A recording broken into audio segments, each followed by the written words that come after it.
What is going on, everyone? Welcome back to another live stream here on Ranger Central, and it's official. It is done. Chris Kreider, no longer a New York Ranger. So you are either happy about it, you are either crying about it, because the second I opened TikTok yesterday, I could tell you the first five I saw was Ranger fans treating it like Chris Kreider passed away. But nonetheless, we got a lot to get into in this episode. I gave my initial thoughts when we heard the rumors on Monday that the trade was close to happening. And of course, this had to be the longest trade in history. And naturally, yesterday it broke as I was leaving for the Met game. So that's why there was no live stream yesterday. And then, by the time we could have went live, the Stanley Cup finals were on. Either way, I'm done rambling. I'm here with guests. So if you don't like me, that's good news for you. You have other voices that you could hear opinions from. I got Matt, as per usual, here. Phil from Big Apple Hockey, and Stat Boy Steven. We'll give our thoughts in case you are living under a rock. The trade was Chris Kreider and a fourth-round pick for Carey Terrence and a third-round pick. So the Rangers move up 15 spots. The biggest thing, and we were just talking about it off stream, and Matt, I'll let you jump in with your thoughts first on the trade, but we were just talking about it off stream. The biggest thing now is how the Rangers utilize the $6.5 million in cap space, because that is why the trade is done, and that's why you move Kreider in the first place, to open that cap space. We're seeing rumors about Provorov. We're seeing rumors about Gavrikov. I think we all want to jump off a bridge in Minecraft, of course. But Matt, your thoughts on the trade? No, look, I mean, if you're just going to look at the trade as, just as a trade itself, it's a good trade, because you get rid of Chris Kreider, who, a guy that, look, was he a good Ranger? Yes. For me, do I consider him a franchise legend like many in the fan base do? I do not. I think he was a very good player, but I would not reach and go to that level of quantifying him as that. But look, as I said, it's a good trade. Kreider was clearly checked out. He was clearly a player on the decline. And you free up $6.5 million in cap space for now going into free agency this year. The only thing that, we touched upon this, and the only thing that I worry about is now, because like I said, it's a good trade if you just look at it, as the trade itself. And then obviously you get back, Carey Terrence, which is a decent little prospect. I don't really know too much about him. And they also get a pick back from the Ducks. But now it's all down to, how is Chris Drury going to utilize this cap space? Because this is all well and good that they got rid of Chris Kreider and freed up $6.5 million in cap space. But if now Chris Drury goes into free agency and wastes it on, bad contracts, then it's like, what's the point of the trade? Because this could easily be the Jacob Trouba trade 2.0, where, and again, Pat Verbeek for some reason has an asphyxiation with New York Rangers players. I mean, now they have Vetrano, Strome, Trouba, and Chris Kreider. So, I mean, listen, thank you for bailing us out, I guess. But I mean, like, if we recall back to December when the Rangers traded Trouba back to Anaheim, we were all happy saying, like, yeah, we got $8 million off of our books, especially off a bad contract. Now we can actually maybe look to retool and stuff. But instead, you go 5 hours later and Chris Drury extends Igor Shesterkin to a deal which it really didn't have to be done. And really, it shouldn't have been done, in my opinion. But we're not going to get into that because we've gone over that and discussed that many, many times. But yeah, like I said, good trade in isolation, but we have to see what he does with the pick. I mean, what he does with the cap space. Yeah, that's the comment that I was talking about a little earlier on, and I said it on our stream yesterday that I completely understand the trepidation with not jumping for joy or doing backflips and cartwheels and stuff like that.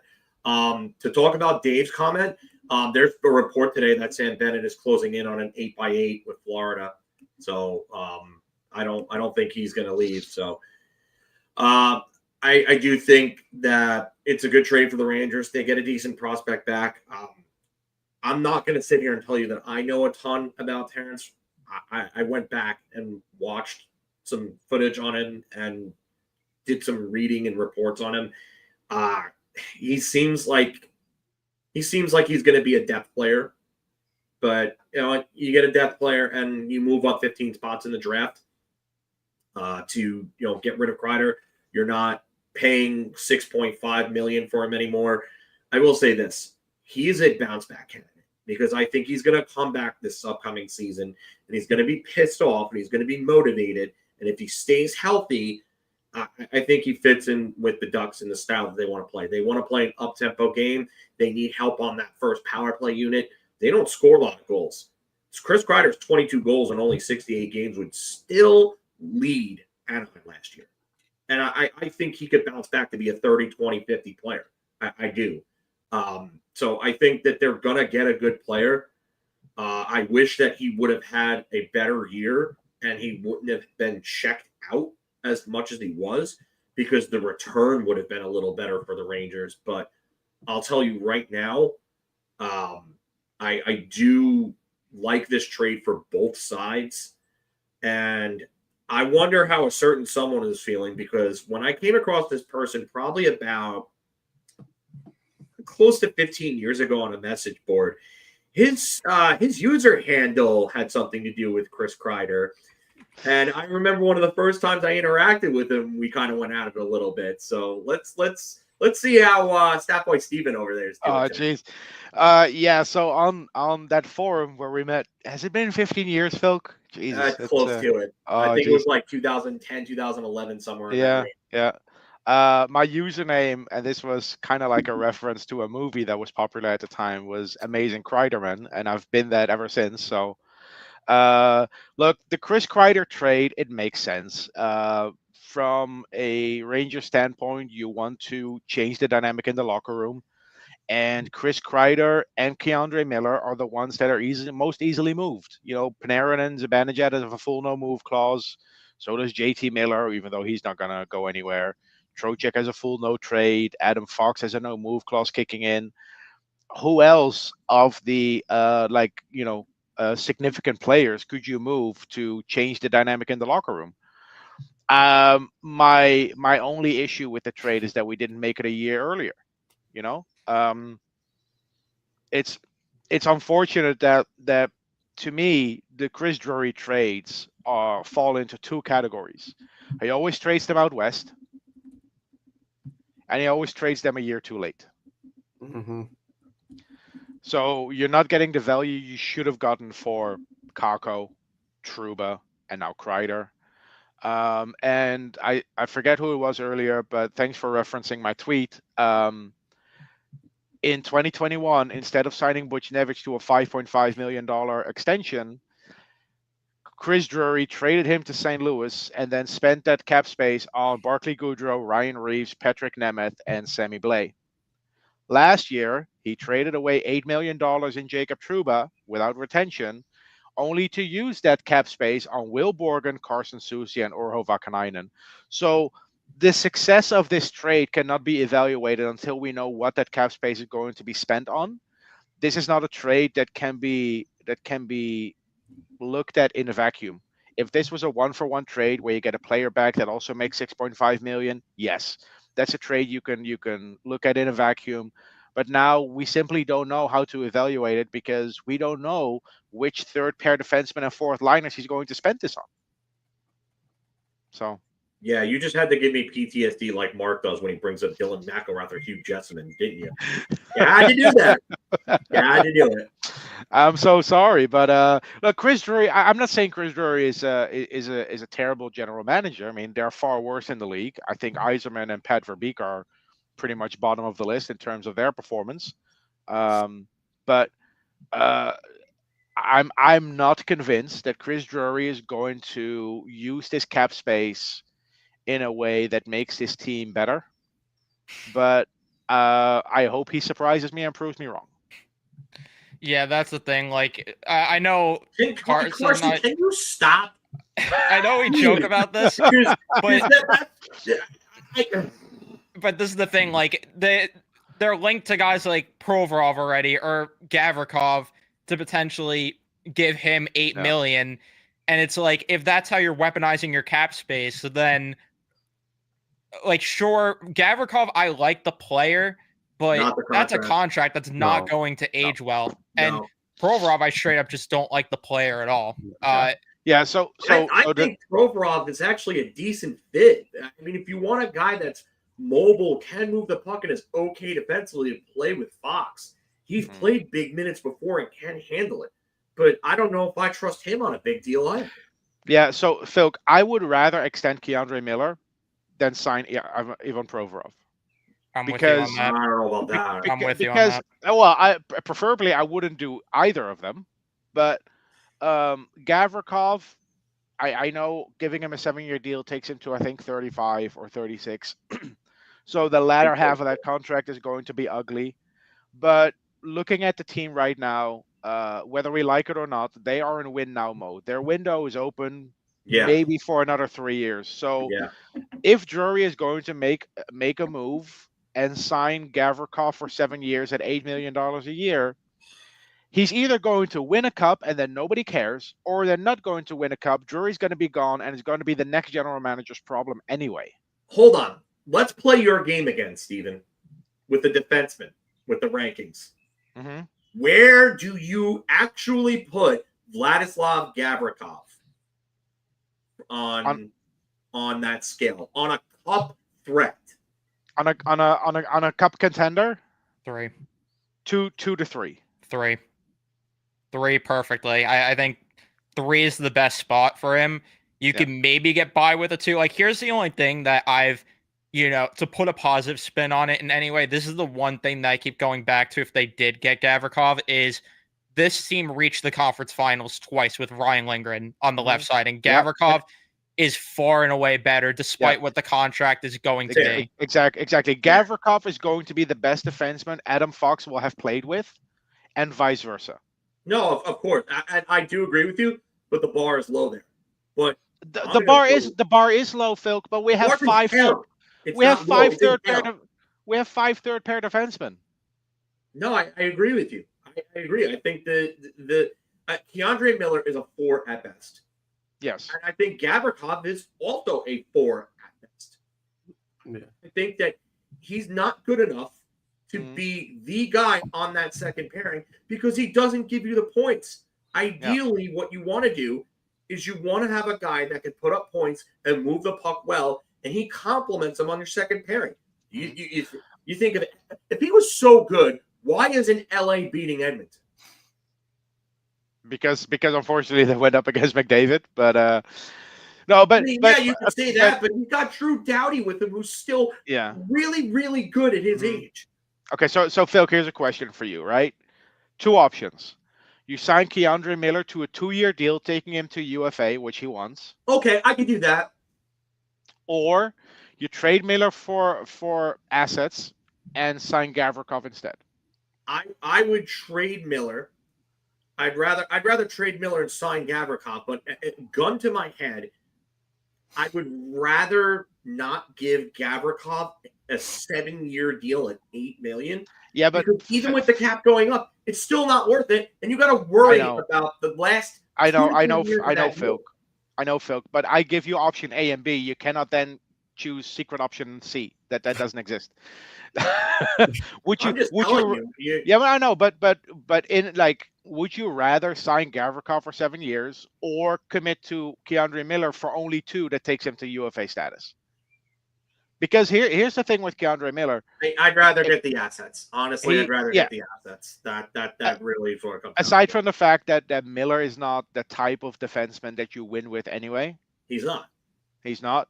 The fact that he now wants to hit UFA status at age 27, the first year he's eligible, to me, I hate that because it's all about money and you're going to overpay to keep him or lose him for nothing in 2 years. Yeah, exactly. And I think they want to get rid of him. I think they realize that his problems are all up here.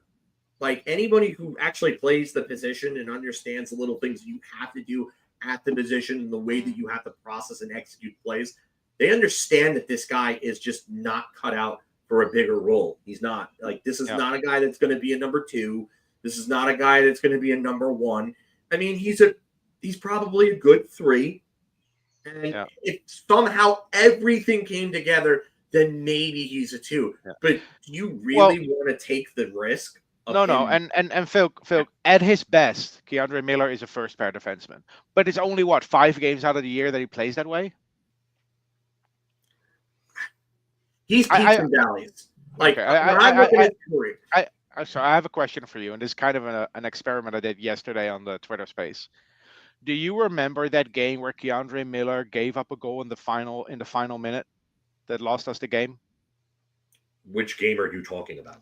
There you go. There you go. That's the experiment.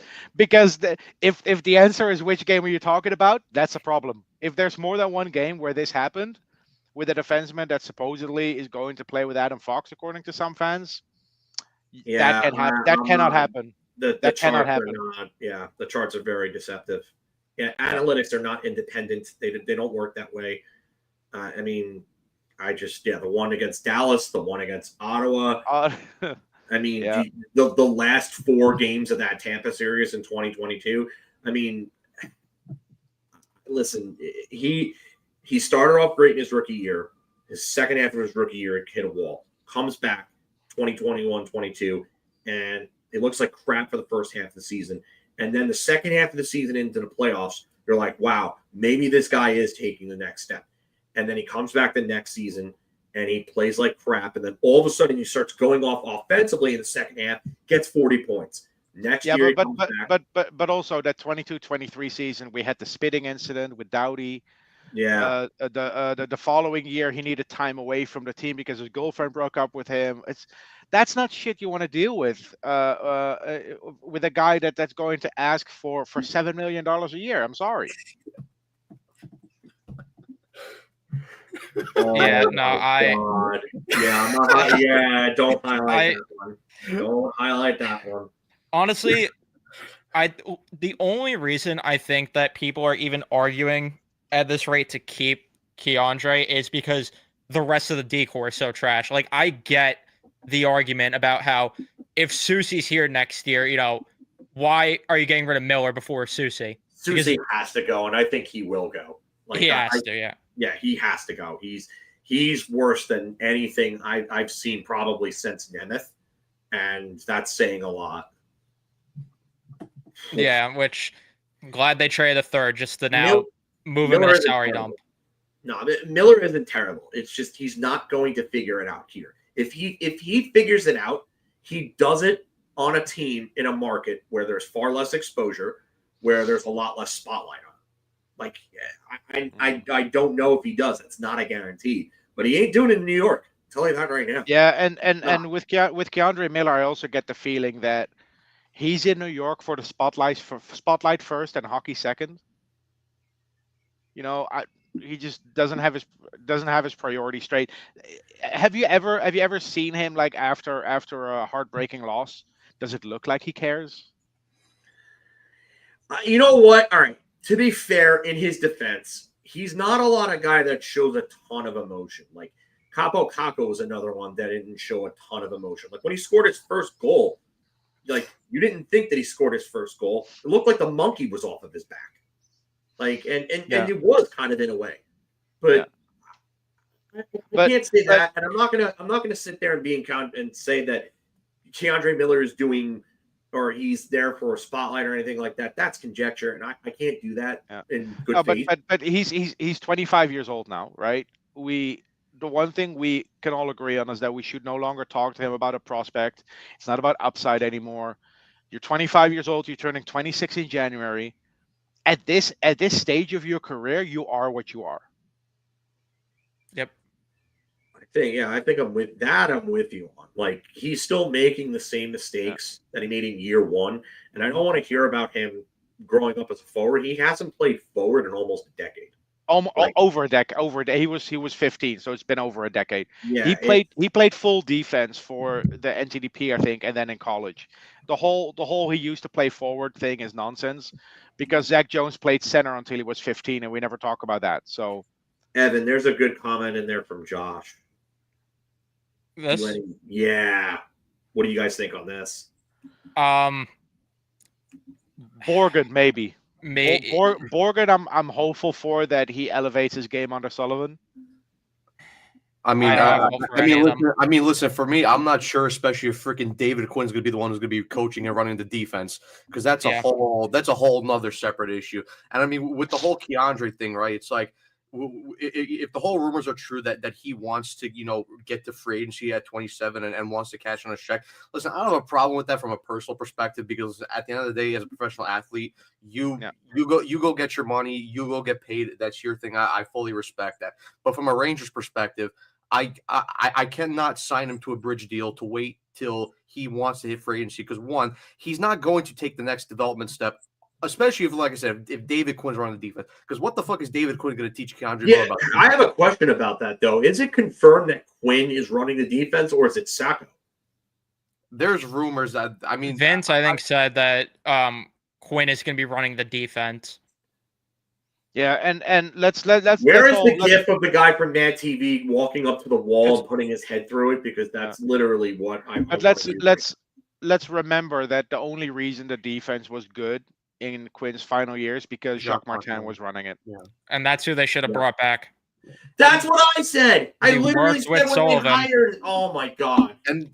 And the other thing, right? Because there was plenty of complaints about how Phil Housley is not a great defensive coach. And listen, he wasn't good this year, and you could clearly see that by the way, just the defensive shape of this team. But if you're going to go from Phil Housley to David Quinn running the defense, again, what is Keandre Miller going to get from that? He's not going to learn anything. He's not going to develop him. So for me, like what Steven said, I'd rather trade him and get the assets for him, just because I do not want to bridge him, because even if they do bridge him, I am not going to bring him back and sign to a long-term deal, because, again, he is not going to grow on this team. Listen, the Rangers might trade him somewhere else and he might develop somewhere else.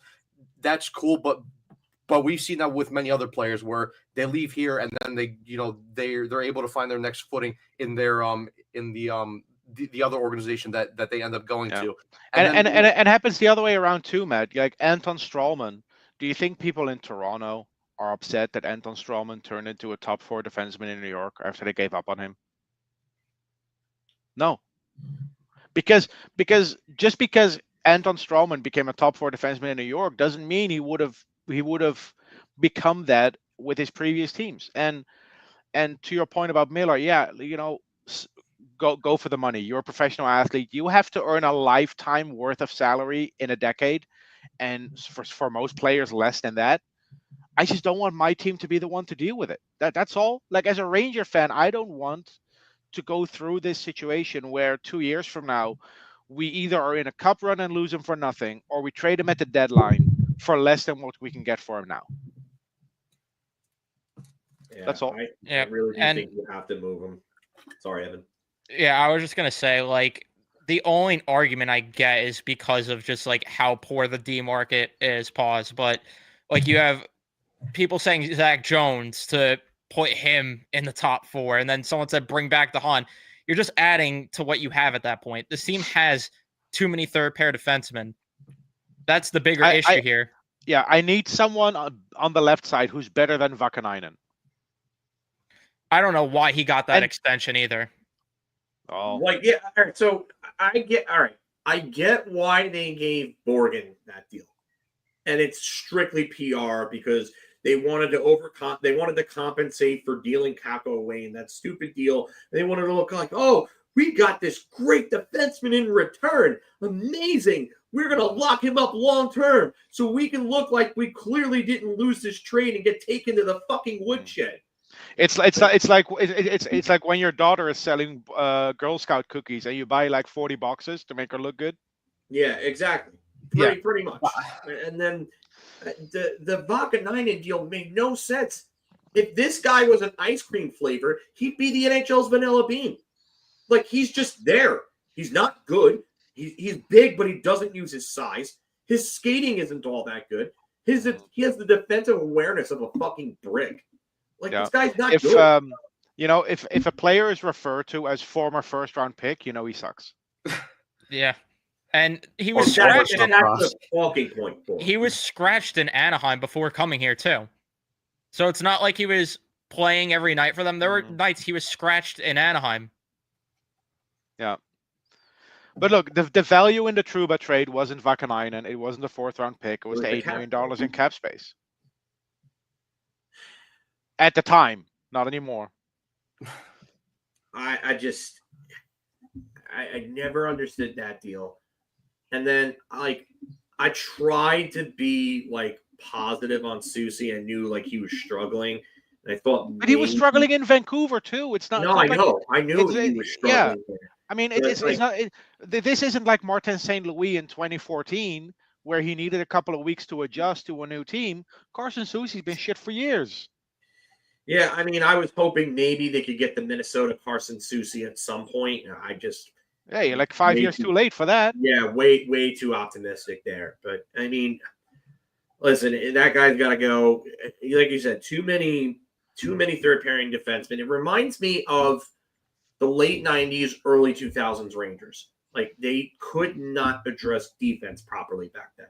Once Buka Boom got sucker punched by Matt Johnson in LA, like they kept bringing in all these guys like Sylvain Lefebvre, Stefan Quintal, Dave Karpa, Alexei Gusarov, friggin' Rich Pilon.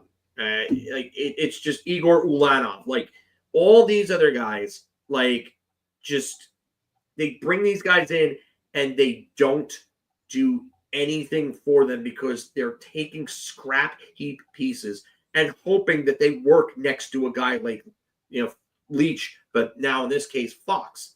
It's terrible. You're not going to win doing that. You have to go out and get quality defensemen to work with these guys.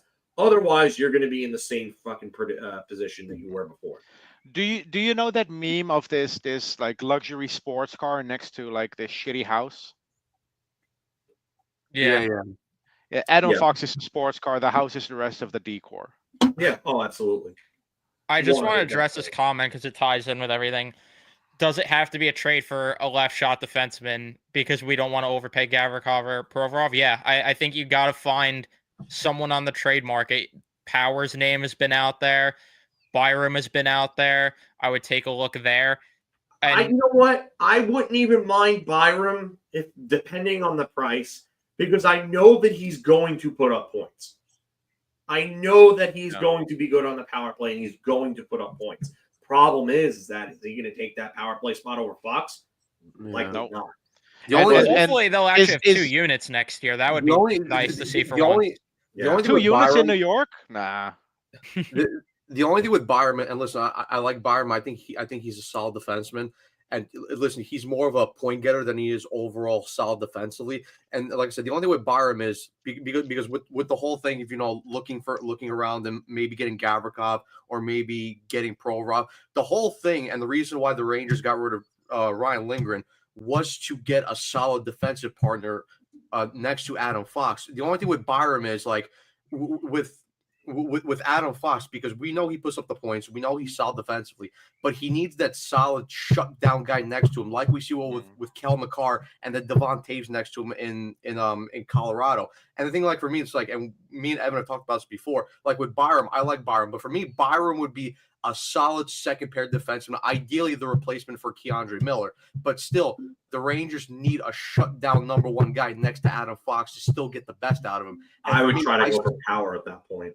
Yeah, and for me, that's a guy like Owen Power. Like I would like, especially if like, and for what I'm saying, for that role of that shutdown guy next to Fox. Because listen, ideally, I would love a guy like Jacob Slavin, but the only problem is Jacob Slavins do not grow on trees, and you need to find those guys, and develop them yourself. Which we know that the Rangers don't really develop guys well. So, but that's the only thing. Like I said, Adam Fox needs a solid shutdown guy next to him on that first pairing. And you cannot punt on this season either because you don't have a first-round pick. That's why I kept saying the Igor contract was not a good idea, because now you're forced into this. I don't want to. I'm not going to make it a hijack and make it about that. But you bring up a great point.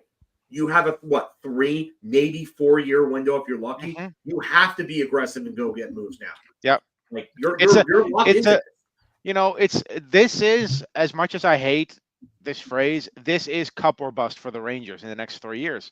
You need to you need to sign a guy like Gavrikov for 7 years. You need to, if he was available. That's the argument I get for it. Sign Sam Bennett for 7 years to be your second line center that pushes Trocheck to the third line.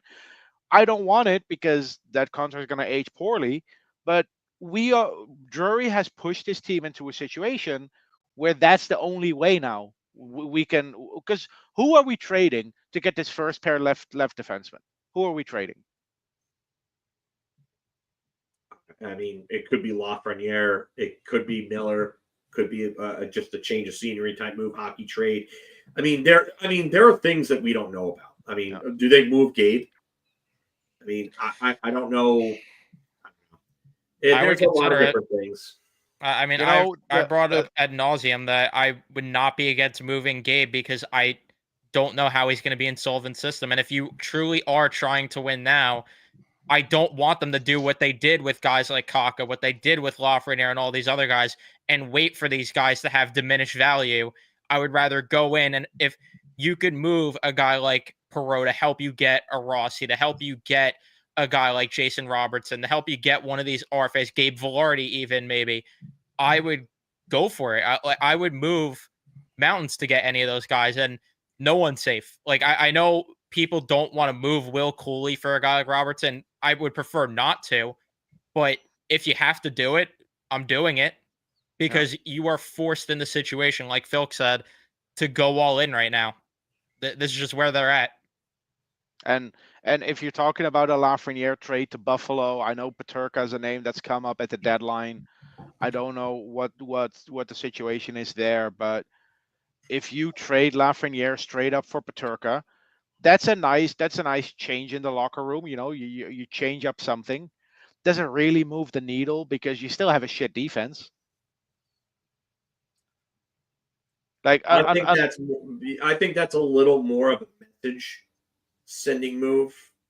Yeah, like, and again, like I said, when they traded for JT Miller, they were going to make a series of moves that were going to get rid of a lot of the cancers on this team and change the culture on this team. Mm-hmm. I do think that there are other moves that will be made. I think Drury will be very aggressive. And I do think that Peterka could possibly be a better fit here than Lafreniere. I have my concerns about Lafreniere's consistency in skating. Yeah. And from Buffalo's perspective, it does make sense because they're struggling to sign players to extensions. There's talk about Alex Tuck not being happy there, Owen Power and Peterka. There's been reports that Peterka doesn't want to sign in Buffalo. Getting a guy like Lafreniere, who signed for 7 years already, kind of removes that barrier for them. And he's also due an $8 million signing bonus on July 1st. So if you trade him on July 2nd, now Buffalo gets a contract where they only pay $44 million out of $52 million on the contract. I don't think money is really an issue for the Pagulas. They have a ton of money, and that the issue with them is they just don't know but anything about hockey. The Pagulas notoriously hate signing bonuses. That's fair. Good yeah, point. that was a report from Elliot Freeman. Yeah. So if and this is where the whole offer sheet story comes from with the Rangers and Peterka. I don't see it because they tried it with Sakic in '97. You know, front loaded and put a bunch of signing bonuses in, and then they matched it anyway. But I don't think Peterka is going to sign an offer sheet because that takes away all his leverage and gives Buffalo basically all the power. Yeah, you're definitely right about that. Because why would he do that? Because then it basically locks him in a position where he's between a rock and a hard place. Yes, because now he has to hope that Buffalo doesn't match. So the more likely scenario is that he gets traded as an RFA or a sign and trade, so the Rangers get that 8th year. But other than that, I don't see any scenario. I don't see the Rangers sending an offer sheet. With what picks anyway? Are you going to? Well, they're gonna give Pittsburgh the pick this year. You're gonna have to give Pittsburgh your first rounder this year. You're gonna have to make a call to Utah to get your own second rounder back. Last year, St. Louis did that. They had to trade a second and a third to get their own second rounder back to offer sheet Dylan Holloway. It's not happening, man. The Rangers are not going to send an offer sheet. If they're going to get Peterka, it's going to be a trade. I agree with that. I don't think it's Peterka that they would offer sheet. I wonder if they would try to go after Matthew Nyes with an offer sheet. Although I think Toronto's going to match anything within reason, I do wonder if he would be a target. Or maybe is Ryan McLeod RFA or is he UFA?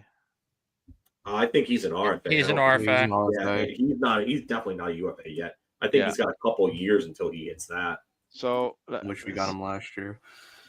Yeah, so Ryan McLeod he's 25 years old, Last, center. yeah. He's You know- arbitration eligible or restricted free agent.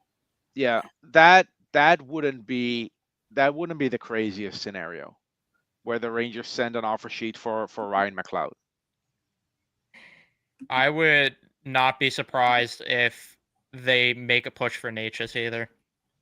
I wouldn't be shocked. I want to make it clear that I am not for it. I'm not advocating for it, but I could see Natchez being a guy they go after. No. Yeah, I'm not buying. Yeah, with every trade, the question becomes, what assets are we sending them? Because Perreault, a first-round pick, Lafreniere, maybe Keandre Miller, and that's about it. Like, who else can we realistically trade that has value? Yeah, I agree. I think there's not a lot of assets, and I said this yesterday on our stream. I think that there is a possibility that maybe they can move Lafreniere in a separate deal and try to get assets for him, and then flip those assets for maybe like a Robertson or something like that. Like, I think Chris Drury might have to get creative and do something like that. So I wouldn't rule that possibility out. Yeah. But yeah, like I said this yesterday on Twitter as well, if Lafreniere is traded, and that's still a big if Lafreniere is traded, it's not going to happen before July 1st. Because it makes no sense for a new team to acquire him before he's due that $8 million signing bonus. Because if you remember back in 2016, the Rangers traded for Zibanejad on July 16th. Yeah, and the reason they got a second round pick in the trade is because the Rangers had already paid Brassard's signing bonus, which I think was $3.5 million. Yes, for that yeah, year. because Melnick was notoriously cheap with not wanting to pay signing bonuses. You think the Gulas are bad with that? Melnick is probably the worst ever. And that's why I know you remember this, but back then on like HF boards, like a lot of people would talk about how Ottawa valued the real money over draft picks. Yeah. No, not even just the draft picks, but over the AAV. They prioritized the real money because Melnick didn't want to spend. Yeah. And the other thing with a possible Lafreniere trade is that Davey Upper, who, by the way, if anyone on Twitter is on Twitter, please follow him. He's great. He posts videos during games. Good He's dude too. Great to interact with. He asked me, has it ever happened that a player was traded right before a big contract kicked in that he signed, like during the last season? And the only example I could find was 2011 Jeff Carter. He signed an 11-year extension in November of 2010. Or was it 2011? Yeah, 2010. And then June 23rd, 2011, a week before the contract kicked in, he was traded to Columbus. Yeah. But other than that, I don't remember. There are examples of players getting traded early in their contracts, like James Neal for Milan Lucic. Yeah. But for a player to get traded before he has played a single game under his new contract, that rarely ever happens. I'm just going to throw some context into that one because there was a lot of stuff going around at that time. There were some pictures that were circulating with both him and Mike Richards, and they were doing a certain type of substance that I'm not going to name. I'm pretty sure that if you're around then, you know about what happened, but there were pictures of them, and they were definitely. Is this like the same vein as Kuznetsov? Yeah, in that vein, and that's part of why they developed party boy reputations in Philadelphia, and the pictures circulated them with like college age girls, like probably about like 22, 23-year-old girls, just only a couple years younger than them, and they were definitely doing that because they weren't drunk in those pictures. I can tell you that, but and so that kind of got them traded out of Philadelphia on the same day within hours of each other. And it was the one time that Eklund had it before everybody else. Just remember that. Yeah. Eklund. Good times. Yeah. for all the shit he had. It was the one time he had it before everybody else. I don't know. And did he write for Hockey Buzz? Yeah, he was Hockey Buzz. Yeah. Yeah. Man, there's a blast from the past. Yeah. He had it before. But yeah, like the Richards and Carter situation was weird. But yeah, that was the only example I could find of a player being traded before he played a single game under his new contract. So, and of course that doesn't include sign-in trades like Damon Severson or Matthew Tkachuk. That's a completely different scenario.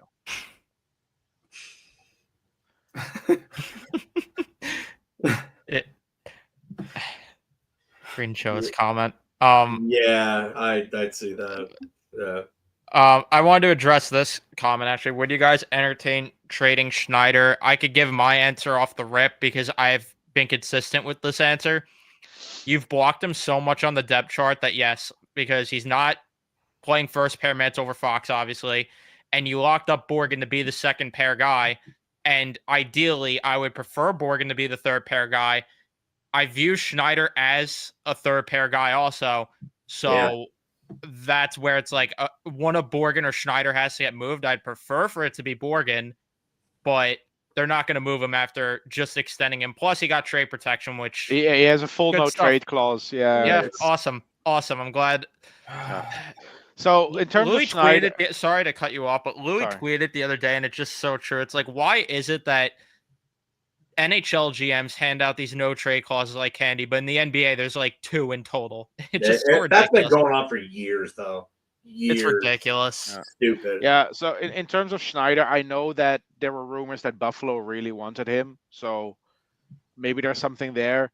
I just, like I said earlier, it would be the first time Drury trades an established player to an Eastern Conference team. I really don't think all that much of him. Like I think he's a decent third pairing guy. I think if you have him on your second pairing, you're in trouble because you're not winning a cup with that. But I mean, I like the guy, but I mean, he should be available for the right deal. Like if he's unavailable, that tells me more than my general manager is a dumbass. Would you trade him straight up for Matthias Samuelsson? No. Well, I mean, I'm not high on Samuelsson. Is Samuelsson better than him defensively? If so, by how much? Yeah, I think Samuelsson is more a Drury type player than Schneider is, though.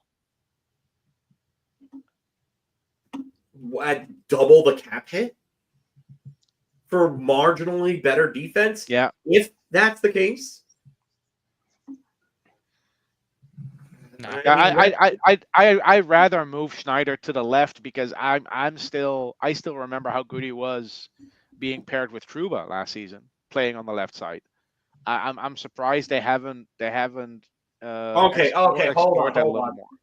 Hold on. Is he as good on the left side as you're saying, or is he as good on the left side as you think? Because Jacob Trouba is a flaming bag of dog shit on somebody's front porch. Like, come on. Like, this fan base is so desensitized to great players. The other day, I saw... we haven't had them in so many years. Yesterday, I saw a post saying that Chris Kreider was the clutchest of clutch players. Like, have we not been watching Connor McDavid and Leon Draisaitl? Have you not seen Justin Williams? Have you not seen Nathan McKinnon in the playoffs? In like as a Ranger, he's very clutch. Like, because he doesn't have that many players to compete. The bar is in hell. I know the bar is very low. 8 playoff goals in like 130 something playoff games. He's nowhere close to even a half goal per game. Like the way that he is talked about as being clutch, you would think he's Mario fucking Lemieux, who has 76 goals. Yeah, nah. It also time to use it. It also doesn't help when this fan base doesn't watch any other type of hockey except they don't. They don't. I mean, listen. Chris Kreider, like I said, I always say this. He was a good Ranger, but this whole narrative that he's a franchise legend, please just go kiss my ass. He's Yeah, nowhere near, and he's you nowhere know, near French. Listen, listen. Patrick Sharp Full was a very good player for the Chicago Blackhawks. Part of 3 Stanley Cup winning teams. Is Patrick Sharp considered a Blackhawk legend? No. He's considered a very good player in Blackhawks history. And that's what Chris Kreider should be for the Rangers. Very good player for the franchise, but still nowhere near. The bar is in hell. but Right. if you Wrong. like, It's if hell. you look, if you look at the reactions from some Ranger fans Please. when we traded for Carson Soucy, people were saying, "Well, Drury traded a 3rd-round pick for him. He knows what he's doing." Okay. You know what? Highlight game shorts' comment. Not least intelligence. No. There's a lot of intelligent Ranger fans, but you even see them online and they're acting like this guy is God. Like, oh, what? Because he had the great the hat trick against the Canes. We had the game tying goal in Game 5 against the Capitals in 2015. Yeah. I mean, stop. Like he's had you know, 3 or Phil, 4 legitimate clutch moments in his Ranger career. Yeah. And we're gonna act like this guy is the greatest clutch player. But Phil, what about Messier? Phil, we went through this when the Rangers traded away Zuccarello. The certain players in this fan base are just immensely popular, and they're just fans of individual. Of course I get it. I don't get anybody's attachments. That's you know what? That's fine if you're a player. It's one thing, but don't tell me he's the most clutch player out there. No, he's not. The only stat that I find impressive is that he has tied with Messier the most goals in NHL history in elimination games. And what does that tell you? How many elimination games has he played? Well, it tells you that he doesn't score enough in games before they are facing elimination. Exactly. Thank you. Thank you. I'll always say this. I can't, for me, like I said, I can't consider him a franchise legend. And this whole narrative that he should get his number retired, I think it's just blasphemy. Kreider's number should be nowhere near the Raptors. And I'll always say this. When you look at Kreider's stats in 12 full seasons or 11 full seasons, he's had 3 seasons where he's put up 30 goals or more. If you think that quantifies you as legendary status or retired number status, then please respectfully kiss my ass, because that is nowhere near the level. The only thing I'll say, Matt, is that when the Rangers retired numbers for Adam Graves and Vic Hatfield, they lowered the bar to the point where talking about Kreider getting his number retired isn't as asinine as it should be. You know what?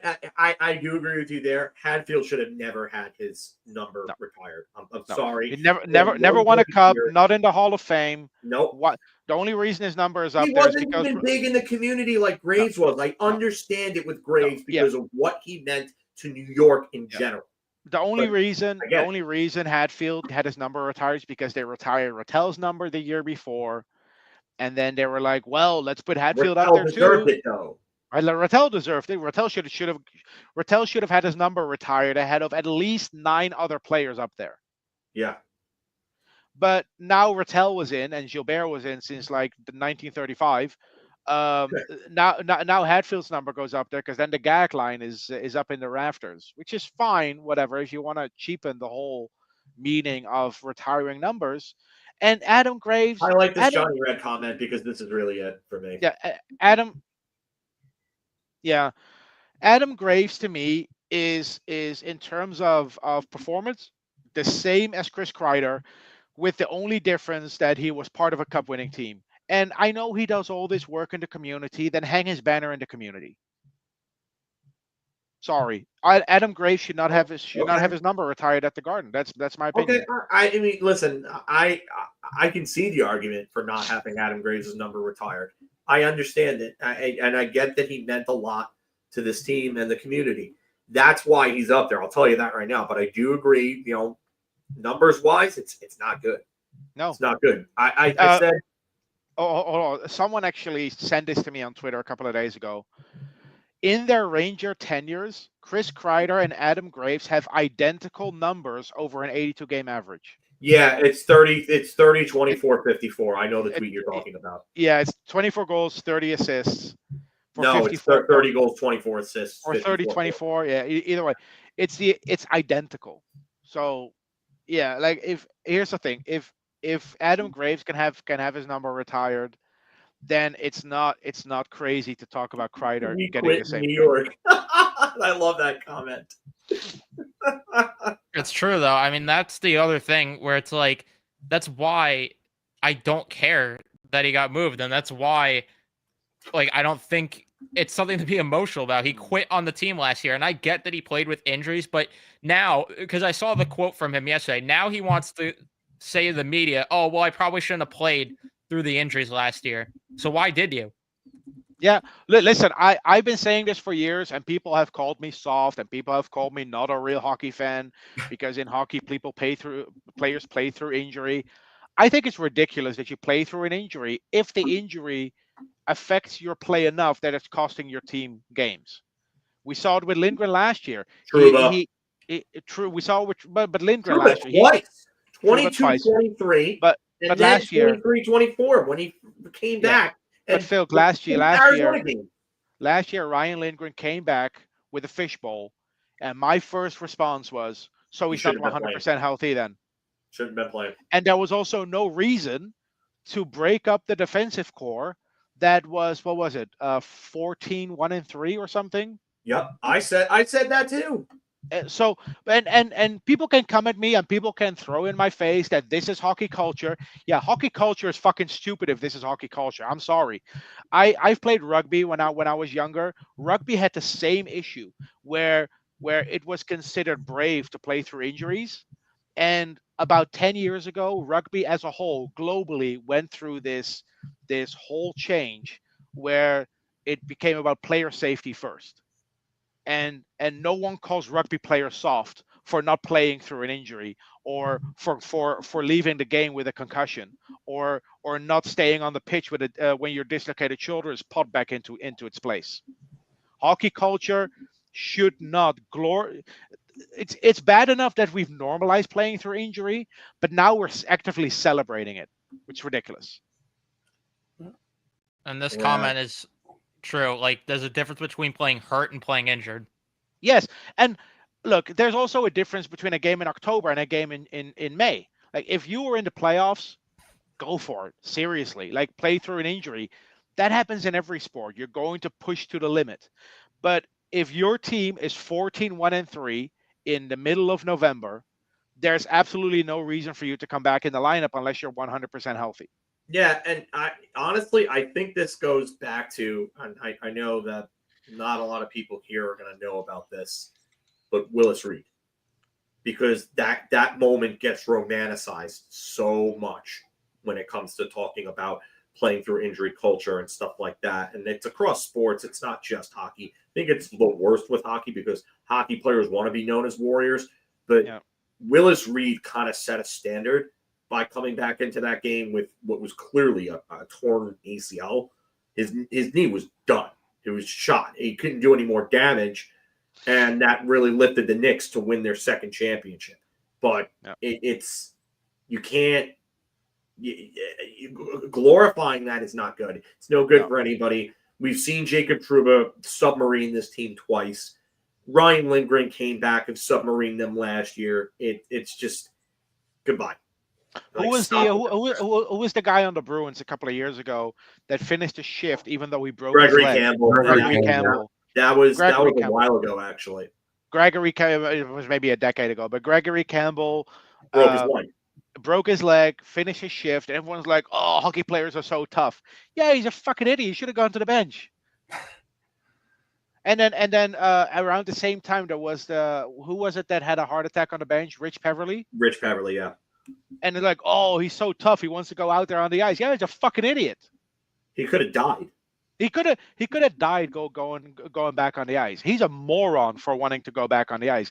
But not only are we normalizing it, we're celebrating it. It's ridiculous. Sorry. I mean, it's funny you bring that up because Keith Jones literally saved Eric Lindros's life in Nashville in '99. He had punctured a lung, and the Flyers, and this was when things really started falling apart with him and Bob Clark and the Flyers organization, is that they wanted him to get on a plane with a punctured lung. And if he would have gotten on the plane to go see the team doctors in Philadelphia, the lack of air and the air pressure would have killed Lindros. Like he would have died. It collapses your lung. Yeah, and Keith Jones literally was like, "This guy's not going on the plane. I'll fight anybody. I don't care. I'll fight anybody. This guy's not going on the plane." And Keith Jones saved Eric Lindros' life. And he went, and then he found out it was a punctured lung, and that was it. So yeah, I think we need to stop glorifying this stuff. The Trouba one is still the one that pisses me off the most, though, because he comes back and then they play their worst defensive game since he was since he was out of the lineup. But Lafreniere scored 5 points. Yeah, but then also he, after the Rangers get eliminated, he comes out and says, "Oh, I was 100% healthy." What are you doing? So sit the fuck down. What are you doing? Because it's one thing to play through injury in the playoffs and costing your team a game. But if you admit that you were playing with like a broken ankle or whatever, at least the fan base will go, you know what? We appreciate the sacrifice you made. But if you play like shit and then you go, I was 100% healthy, I wasn't injured, that makes it look even worse. How dumb are you? Yeah. Oh man, I don't understand hockey players sometimes, man. I don't get it either. I really don't. Especially because last year, it's like you're sitting at the top of the standings.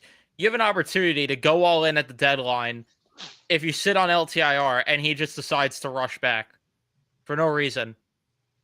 That's the part that makes me even more annoyed. Exactly at the deadline, they should have put Trouba on LTIR, use the cap space to get better players than Wenberg and Roslovic. Jeez. And then it's best season in franchise history. If there was ever a time to go all in at the deadline, right? I said it at the time. That's why I was so angry when they didn't go all in, because it's right in your face that this is the best opportunity you are going to have with this group, and you're not going to. But now, this past year, they wanted to trade their first round pick to go get JT Miller. Then they wanted to start actually making a couple of changes. Yeah. This is my biggest problem that ties the entirety of this conversation in a knot. Everything that they're doing right now is being done too late. It's too late. They should have been doing this after they lost to New Jersey. I will stand by that. And I know that there were implications with no move clauses, no trade clauses, but push these guys to waive it then. That's when this core should have been broken up.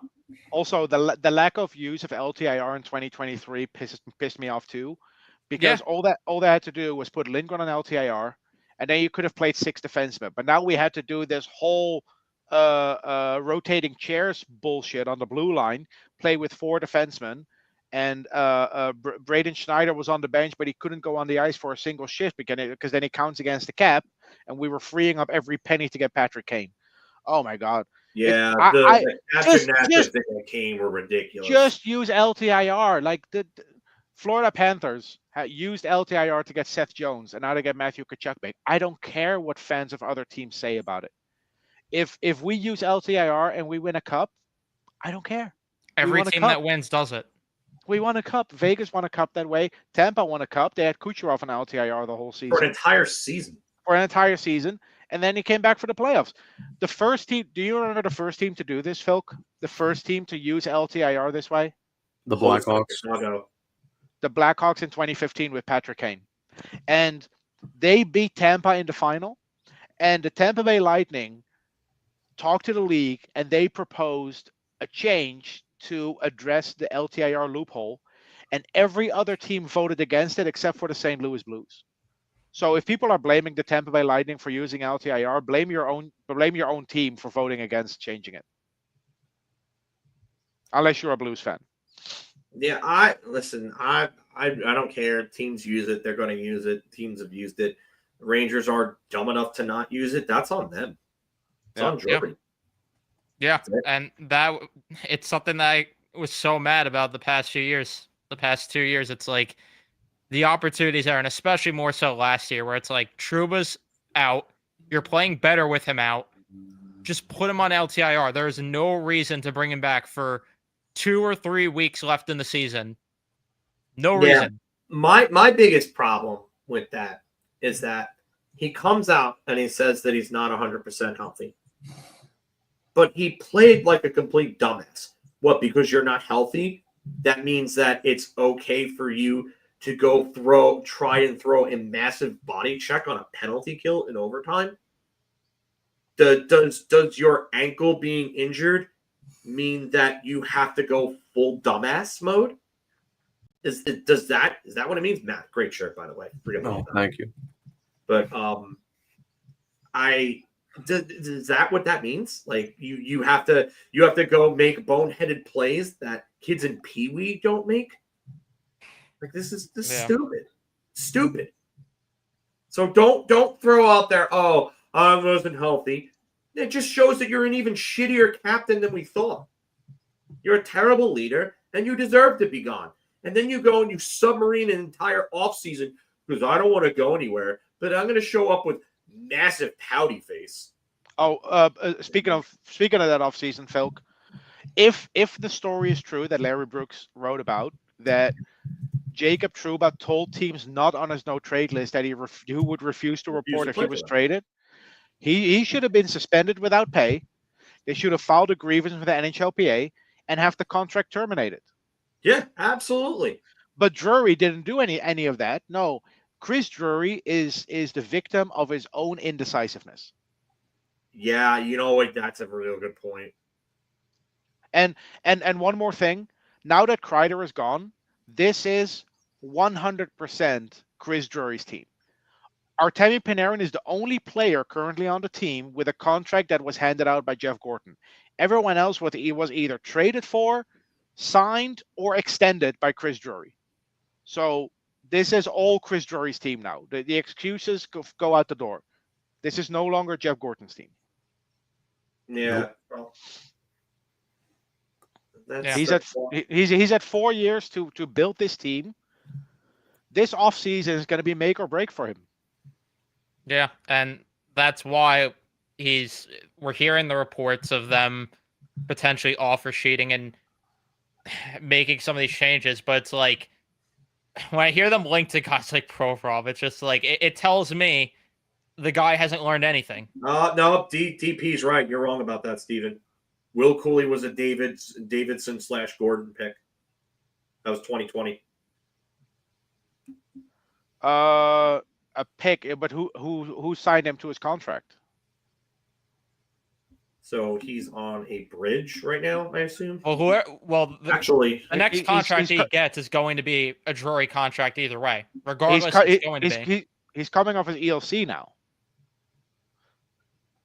Well, Drury signed the No, ELC. okay. So that ELC was actually signed by Jeff Gorton on April 19th, 2021. So he's still technically a Gorton's player. Oh, okay. So Panarin and Cooley for another 17 days.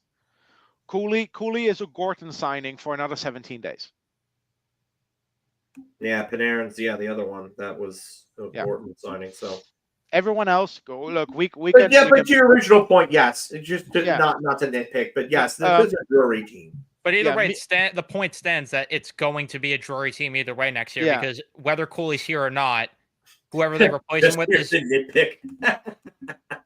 Yeah, whoever's here to replace Cooley's going to be Drury, acquired by Drury, or he is going to be signed.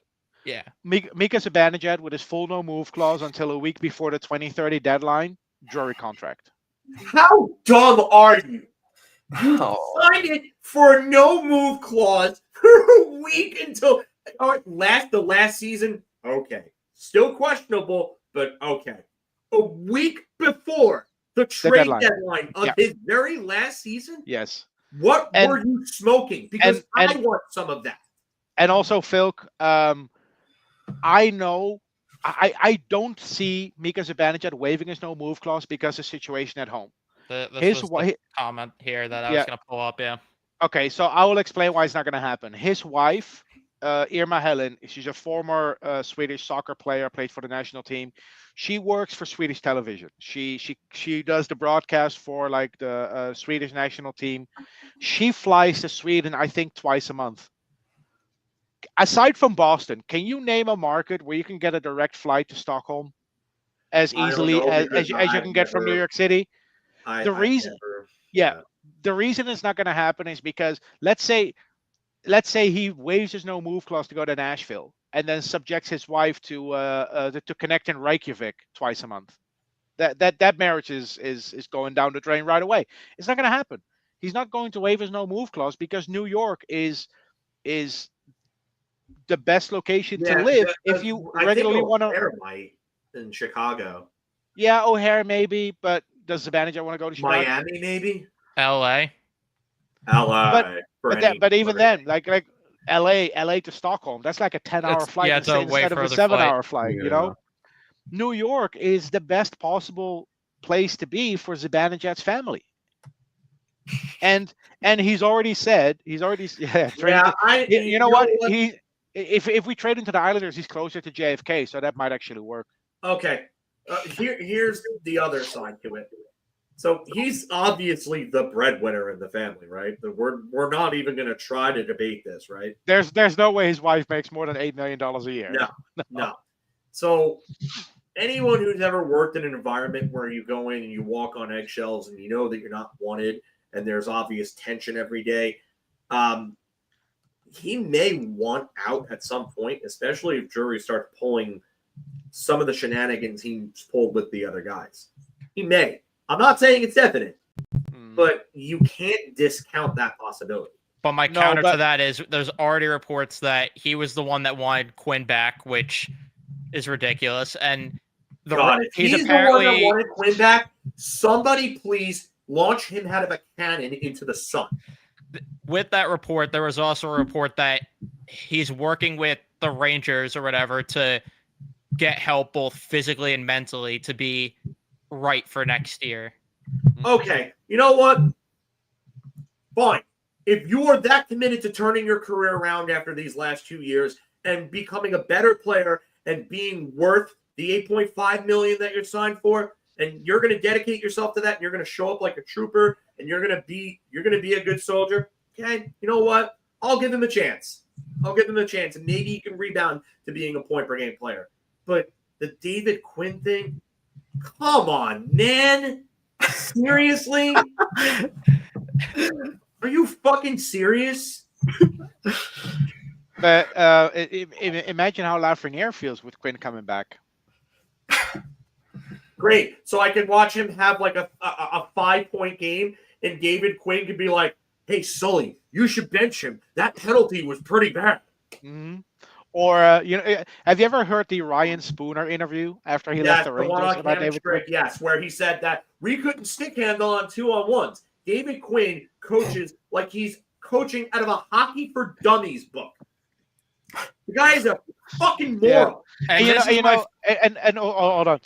People said to me, hold on. I got one thing that I want to share with you guys, and I've shared it with some people. I haven't shared it with anyone in this stream. Okay, but I quickly want to say something about the Ryan Spooner quote, because there are Ranger fans who say, "Well, why does it matter? He's not in the NHL anymore."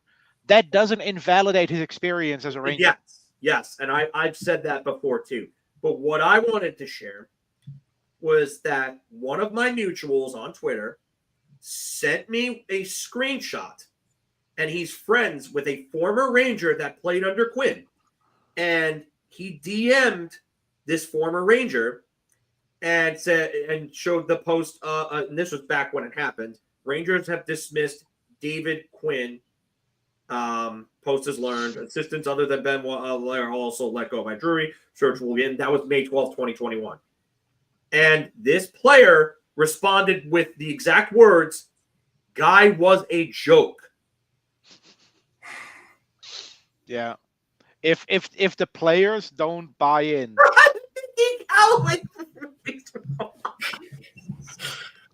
This must be a baseball reference because I'm not. Yes, it is.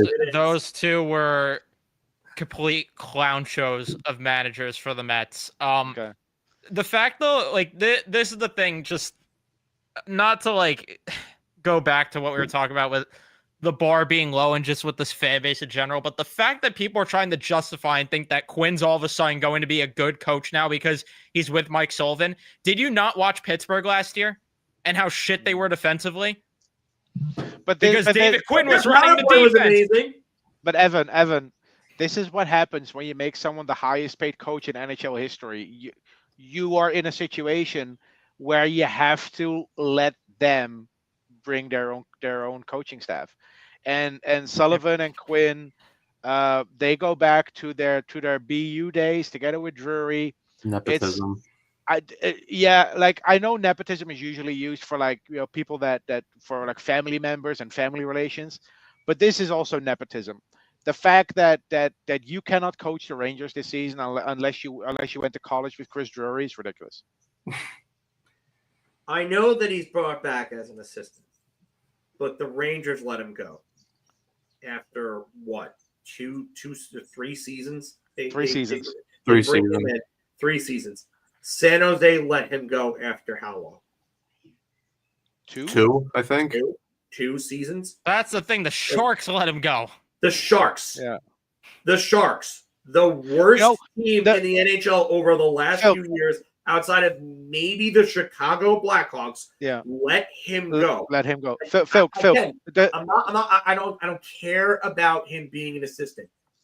What does this tell you when this guy couldn't coach his way out of a wet paper bag at the NHL level and couldn't win with Jack Eichel at the NCAA level? He walked into Jack Parker's dynasty program and couldn't win with Jack friggin' Eichel. It's listen. It's not just Jack Eichel. It's Clayton Keller. It's Brady Tkachuk. It's Jake Ottinger. Dante Fabro, Charlie McAvoy.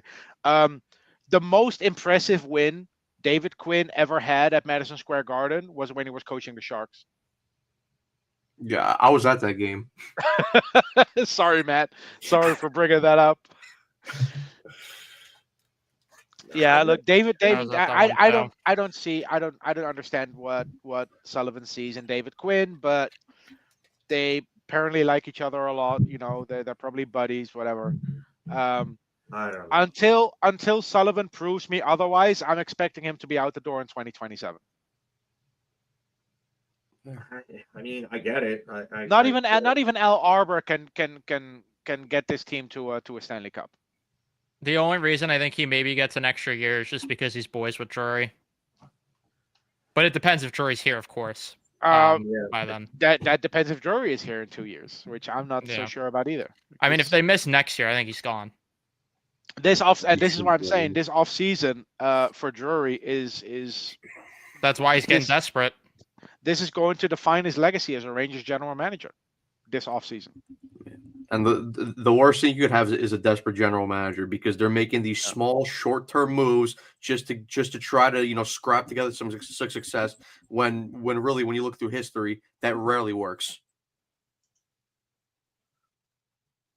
Yeah. And that's why on July 1st, I expect them to be handing out stupid money to guys like Gavrikov or Provorov. It wouldn't shock me if they went after Besser, since he's friends with Miller and Trocheck. So, or Matt. All right. So if you're gonna go after Besser, please, you got to move Panarin. You've got to move Panarin. You can't go and sign Besser and then say, oh, we're gonna keep Panarin. You got to get assets. I get it. You can't just tank. You're not going to tank, so you're not going to move Panarin and then not sign somebody. You got to go get assets if you move Panarin. If you get Besser, and you got to move Panarin. It's got to be Panarin. Zibanejad, I know it's going to be tough to move him, but you gotta at least move Panarin. They have to. They should be moving him regardless. I'm so tired because every time I bring up trading Panarin on Twitter, I get hit in the replies with, well, who's replacing his production? The Florida Panthers did not have a single player hit 90 points a season. I think people are way too caught up in, oh, you need this 100-point guy, because where did it get them this year, having Panarin? They didn't get in the playoffs. I think people are too caught up in that. And also, Miller should be able to give you a point per game to 90-point production. I think that's a fair ask. So I'm just tired of this whole thing where it's like, oh, well, no one's going to be able to replace his production, so they can't get rid of him. What has his production done? Does anyone remember who led the Rangers in points in the regular season the year we made it to the Stanley Cup final? It was actually Matt Zuccarello with 59. Yep. Zuccarello 59. Stepan 50 on their quote unquote third line. The Brazuca pool line, yeah. It's Brassard, also. Pouliot, and look, Did you just This- call it Brazuca Poo? Brazuca Poo. Yeah, that's it's a name that was going around at the time. Brazuca Poo. That's one of the best third lines I've seen in my life. By the way. Yeah, it's up there for me. I mean, I would put it up there with the Tampa Bay third line of Gord, The triplets. Coleman, and Gaudreau. Oh, that third line, yeah. Detroit grind line was really good. Yeah. And the triplet line for Tampa in 2015. That was their second line. Oh, was it? Oh, okay. Yeah. Man, that still haunts Their me. first line was Stamkos, Callahan, and who the fuck was on that other? They were called the triplets because they were they came up together through Syracuse. Did you guys say the HBK line too? Yeah. The HBK line, yeah, that's another one. Yeah, HBK. That might even be the best third line I've ever seen. In terms of production, the most disappointing season is probably 2017-18. What? Zuccarello led the team with 53 points. 53.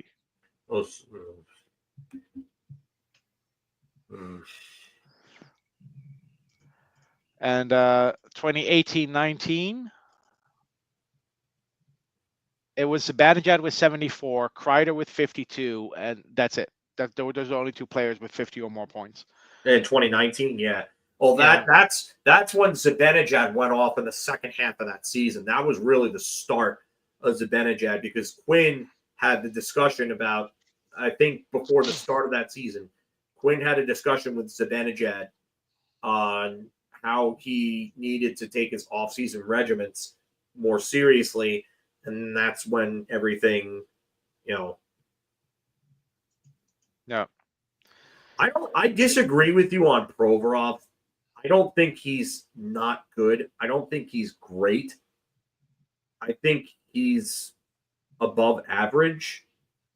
I don't know if he can handle top pairing minutes anymore. I don't think he's good. I think because just looking at the stuff in Columbus, it's just like every pair he was on was not good. Yeah. The only reason Provorov makes sense is if he's a 1-for-1 replacement for Keandre Miller, who you trade for assets, and the cap hit is kind of the same. But other than that, I don't see how Provorov is a fit for the Rangers. I'd rather spend the extra money to get Gavrikov at that point. Exactly. Yeah, I think I would rather Gavrikov too, just because I have my questions about Provorov. At least if I had to trust one or the two to play on that top pairing left D position, I would go with Gavrikov over Provorov. I'm not going to lie to you. I would. I don't think Provorov is the same Provorov when he first came up to Philly, where he was putting up like 40 points. And he was actually playing good defense. But I would rather give Gavrikov that shot there than Provorov. I agree there. Yep. All right. Well, I'm gonna head out, guys, because I'm gonna make myself some dinner and start enjoying the weekend. I don't know if you guys are gonna continue for a bit, but yeah, we'll stay on for a bit. Yeah, we're gonna stay on for a little bit. Yeah, it was fun. It was fun catching up, and looking forward to the draft in a couple of weeks. So. Yeah, 2 weeks. Absolutely. 2 weeks from today. Yeah. So we'll be in contact. I'll DM you guys about the draft stream, but we're definitely going to be doing something for that. Yep. All right. No. See you guys. See you, Steven.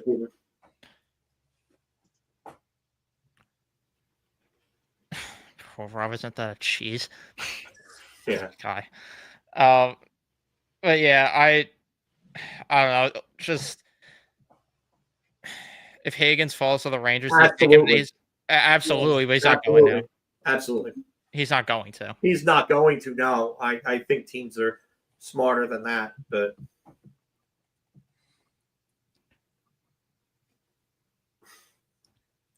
stop it, Joe Graves. You stop it with your bad energy right now. Just I don't need that terrible energy anymore. Is Keandre traded on draft day? I think it might be before that.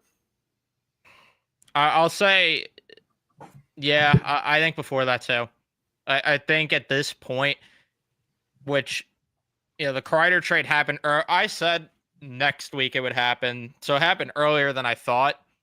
I think at this point they're just gonna look to get the deals done that they want to before draft night. I think they want to get everything resolved because, especially if they are truly going to offer sheet someone, you need to get a decision, and that's what I was saying with the Kreider thing and why I thought Kreider was going to get moved way before draft night is because you need to get a decision on if you're keeping the pick 48 hours before draft day. They have to have that decision in place, and that means you got to make the moves early to know what you're going to do. Well, that's why I was saying on the previous streams that like I think that Chris Drew is going to try to get the wheels in motion, this year early. I just didn't think it would be this early. I thought maybe like a week or so before the draft, before like free agency, he would start really like just before the draft, he would really start getting things going. But I mean, it guarantees more thinking. The most efficient layup, man. Mark's layup efficiency. 100%. 100%. By design. By design. God. Yeah, I think Keandre is gone, though. I'd say a week from today, we're going to be talking about a Keandre trade. That's my prediction there. I'll say a week from today. Could see it. Because I think you got to have this done soon. You're right. No, you're right. You're right. You're absolutely right about that. Definitely think you got to get that done as soon as possible. And potentially Lafreniere's gone by then, too. I think he is gone by then, too. If not, he's gone by draft night. Yeah, that could be more of a draft night trade. Yeah. But yeah, I don't know. Like, and I don't know. I go back and forth with the Lafreniere thing because it's like there are times he shows it's like with Miller. I mean, he shows the glimpses of being a good player, but it's just like I don't know if it's ever going to materialize here. That's the problem. And if they're truly going to offer sheet someone, then you're going to need the cap room too. Especially if they're going to go for a guy like Robertson or Velarde, you're going to need the cap space, or Rossi. And I don't know. I mean, based on everything we're hearing and based on what I've been told, at least, it's just like the offer sheet things are real. Like they really do want to offer sheet one of these guys that are coming up, whether it's Velarde or Natchez or Rossi or Peterka. So I like Velarde a lot, but yeah, I wonder about his health. I mean, I know that like the back issues have been kind of cleared up, and that was really what caused his fall in the draft, and that's why the Rangers didn't take him. But he's a very, very good player. He's got the size they want. And 27 goals and 61 points in 71 games last year. Like, I mean, that guy's here. He's for real. And he can play center or wing. I like him a lot. I really do. And, I mean, he's right in his prime years. He'll be 26 in August. So. Lafreniere for who? Thoughts? It's going to be for one of those guys that were saying, like a younger player. That's the only deal that makes sense to move Lafreniere. You don't move him for older players. If they do, I mean, I wouldn't put past Drury. I can't put anything past them, but that's the thing. Like, you only move him if you're getting a younger, talented player in return. Yeah, you have to get a player that's either younger and more talented, and or that hasn't established himself yet, or you have to get a player of similar stature that's like right at the same level. Like you moving Lafreniere for an older player that's not like a McKinnon or a McDavid would be just poor asset management. I'm not saying Lafreniere can. David's called Saving Sakic. It's an ESPN documentary. But it's you would have to be able to like get Lafreniere and trade him for either a young elite established talent, and you'd have to obviously pony up more assets, but you cannot move him for an older guy that's not really a needle mover. That would be dumb. And then you could end up looking like a fool with egg on your face because the guy ended up developing elsewhere and turned into the player that they thought he could be. I still think he's got point per game plus potential. I do. I just think that he needs a swift kick in the ass. He really does. Yeah, it's the whole for me with Lafreniere. I still like him as a player. I still think he has talent, but for me, it's the whole attitude issue. And look, maybe the locker room just being disjointed and basically just revolting against the leadership of Chris Drury and even Peter Laviolette. I think that could have severely impacted him as well. But I think he needs to be put into a situation and a whole culture where it's, everyone's being held accountable. Everyone's going 110 miles an hour every single moment of every single game. And when you actually surround them with, talented players around them, I think you could get the best thing out of him. It's just, like I said, it's more for me of an attitude issue than more skill issue for me with Lafreniere. I think Panarin rubbed off on him, and I don't like that at all. I just the way he plays at times, just way too many lazy efforts and defensive lapses, and it reeks of Panarin. And I mean, I would love to get him away from somebody like that. And even for his own sake, I think he needs to get away from somebody like that. It's part of why I really want them to move Panarin. I think if you're really reshaping this entire roster, I think you got to move him. Luca asking if we're interested in Nyquist as a depth player for fourth line. I don't think he signs for something that's close to fourth line AAV or term. Yeah, no, I'm not interested in Nyquist. I don't know. Like, to me, I don't see what he addresses. I just think this team needs to reshape the top six more, and they got to reshape the defense more.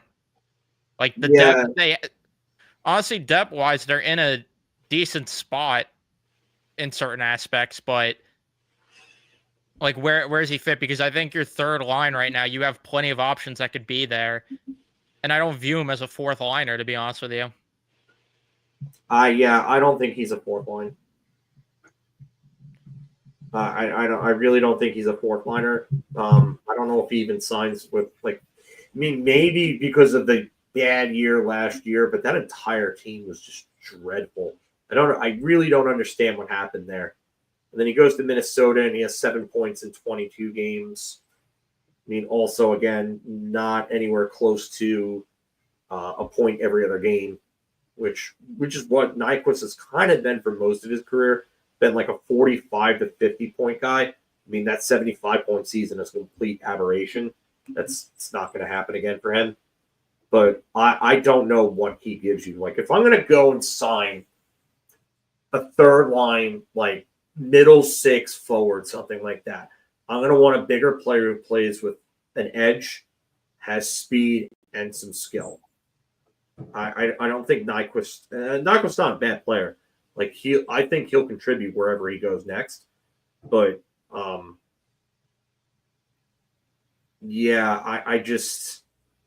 I see Nyquist as and JJ from New York is right. Need to get tougher.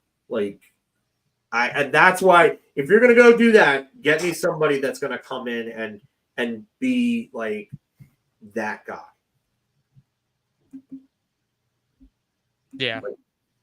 Like get me somebody who's gonna help come and change the culture here. That's gonna play nastier game. That's gonna drag everybody into the trenches, basically. Like, I'm not saying Sam Bennett, but go get if you're gonna go get a third liner, get somebody that plays like Trent Frederick, depending on what he's asking for. Yeah, I heard a rumor that he's close to extending with them. I didn't even hear about that. I think it was that Hockey World Report posted it. I think it was. No, I don't think anybody's forgotten about Edstrom. I think Edstrom's a perfect fourth liner. Ideally, I'd want him to be my fourth line center. I mean, I'm fine with, honestly, him on the wing and then Carrick as the fourth line center still next year. And then you plug and play with whoever on the other wing. I think you need to improve over Carrick. I didn't mind Carrick this year. I did not like the signing, I'll say that at the time, but I thought he was fine as the fourth line center. I think that's something where it's like, you could roll with him, and then come the deadline, once cap space opens up, you could maybe address that if you need an improvement. But I don't know. To me, this team has so many other areas to address before replacing Sam Carrick. To me, No, I do agree with you there. I do. I just think that if you want to win, you're gonna need an improvement. that's fair. Yeah, that's the only thing. And yeah, you're absolutely right. Carrick's been fine. I mean, does he have another Linsanity run in him where because the reason why his numbers look as good as they do is because of that Linsanity run where he was like scoring in all those games. So I mean, I just wonder if that he doesn't have that puck luck that he had this past year. Does that ended up, happening? But then again, he's had seasons where he's shot at 13.8 and 10.9%. So, I mean, the 7.1 is one of the worst in his career, in which he's played more than 20 games. So, I just feel like there might be some regression there. I don't know. That's fair to say, because the thing that I also don't like about him, I don't like that he takes a lot of penalties. That's something that drives me insane when any hockey player he does. Big rumor. Andy Strickland just tweeted that can confirm Mitch Marner will not be returning to Toronto, will be playing for a new team come next season. I mean, that's not really too much of a surprise. Well, if he's got word saying that it's confirmed, there was rumors that they were going to try to re-sign him. But no, I always thought for me that he was going out of Toronto. So did I. But hearing the confirmation of it after the rumors that that they were trying to work with something with him, okay, like all right. I mean, it shapes up for the shapes up the market basically. Now I wonder what Toronto's going to do this offseason, because I thought their pivot was Sam Bennett for sure, but if he's staying in Florida, that really I think they're going to get Marchand. I think they're going to throw a stupid amount of money at Marchand, and I think that's who they're just going to get at this point. You know what? I heard a rumor that Marchand wanted to stay, and he wanted to stay in. Hold on. So Strickland, an hour ago, he countered Pagnotta's report. He said Florida and Sam Bennett haven't spoken in several weeks. No contract has been negotiated or agreed to between player and the team. They're also in the middle of the Stanley Cup final. So Strickland is basically, and then Pagnotta responds and says, correct. If you watch my segment, I said talks were put in the back burner for the playoffs. Still given every indication he stays, but those talks will resume after Stanley Cup finals, as I said on air. So it's a bit of... So we got an insider off going on right now. Yeah, basically. Somebody's got to do their homework. So that Mika's the Banana Land account pulls up the guy pulling up the fold-up chair, snapping it out, and walking up to the grass with it. Some other Davey Upper goes to Let's Get Ready to Rumble gif. This other dude does the guy going by with the savage guy with the glasses, and he's sitting there like this. This is great, this thread. Oh, man.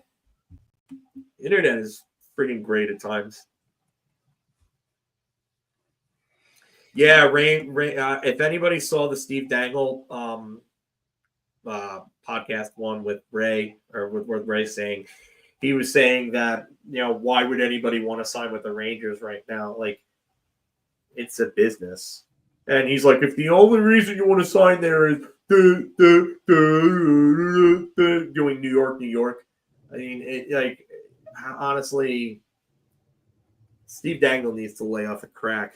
That's what he needs to do. Yeah, I mean, money talks. Money talks, buddy. This thing about the Rangers has been going on for years and years and years. Oh, why would anyone want to go there? Then JT Miller wants to go to the Rangers and the Rangers only. I mean, like, yeah, I mean, what's the other two dudes? Jesse, and then what's the other two? Adam, yeah. At least they were like somewhat like sane. Dangle was like out of his mind. Like, I'm sorry, I just absolute absurdity. the only players that shouldn't want to come here is prospects because you're not going to develop here and you're going to sit on the fourth line. Yeah. Those are the only type of players that shouldn't want to come over here. Yeah, that's absolutely true. Fox Force's way. I mean, that's also different because he grew up a fan of the team. So I don't know if that's a fair.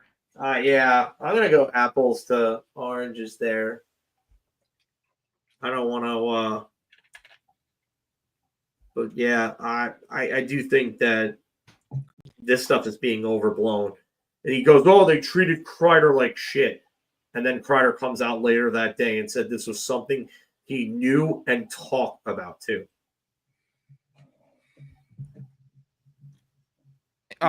With this though, I mean, he picked the Rangers over Colorado, that free agency. That was a thing because he just used the Islanders as leverage. Yeah, he always wanted to come here. Yeah, he used the Islanders as leverage to get more from the Rangers that last day because the Rangers were offering 11 at the time, and Panarin admitted this in an interview. He admitted everything that went down that free agency. You could go watch it. It was a interview he did with someone from Russia, but there's also captions so you could see what it said in English. But he was saying in that interview that his wife wanted him to pick Colorado, but Panarin always wanted to be a Ranger. And when it came down to the wire, the Rangers offered 11, and they put out that report that he would go to the Islanders the next day to get the extra 0.6 million. Yeah. That's how that free agency unfolded.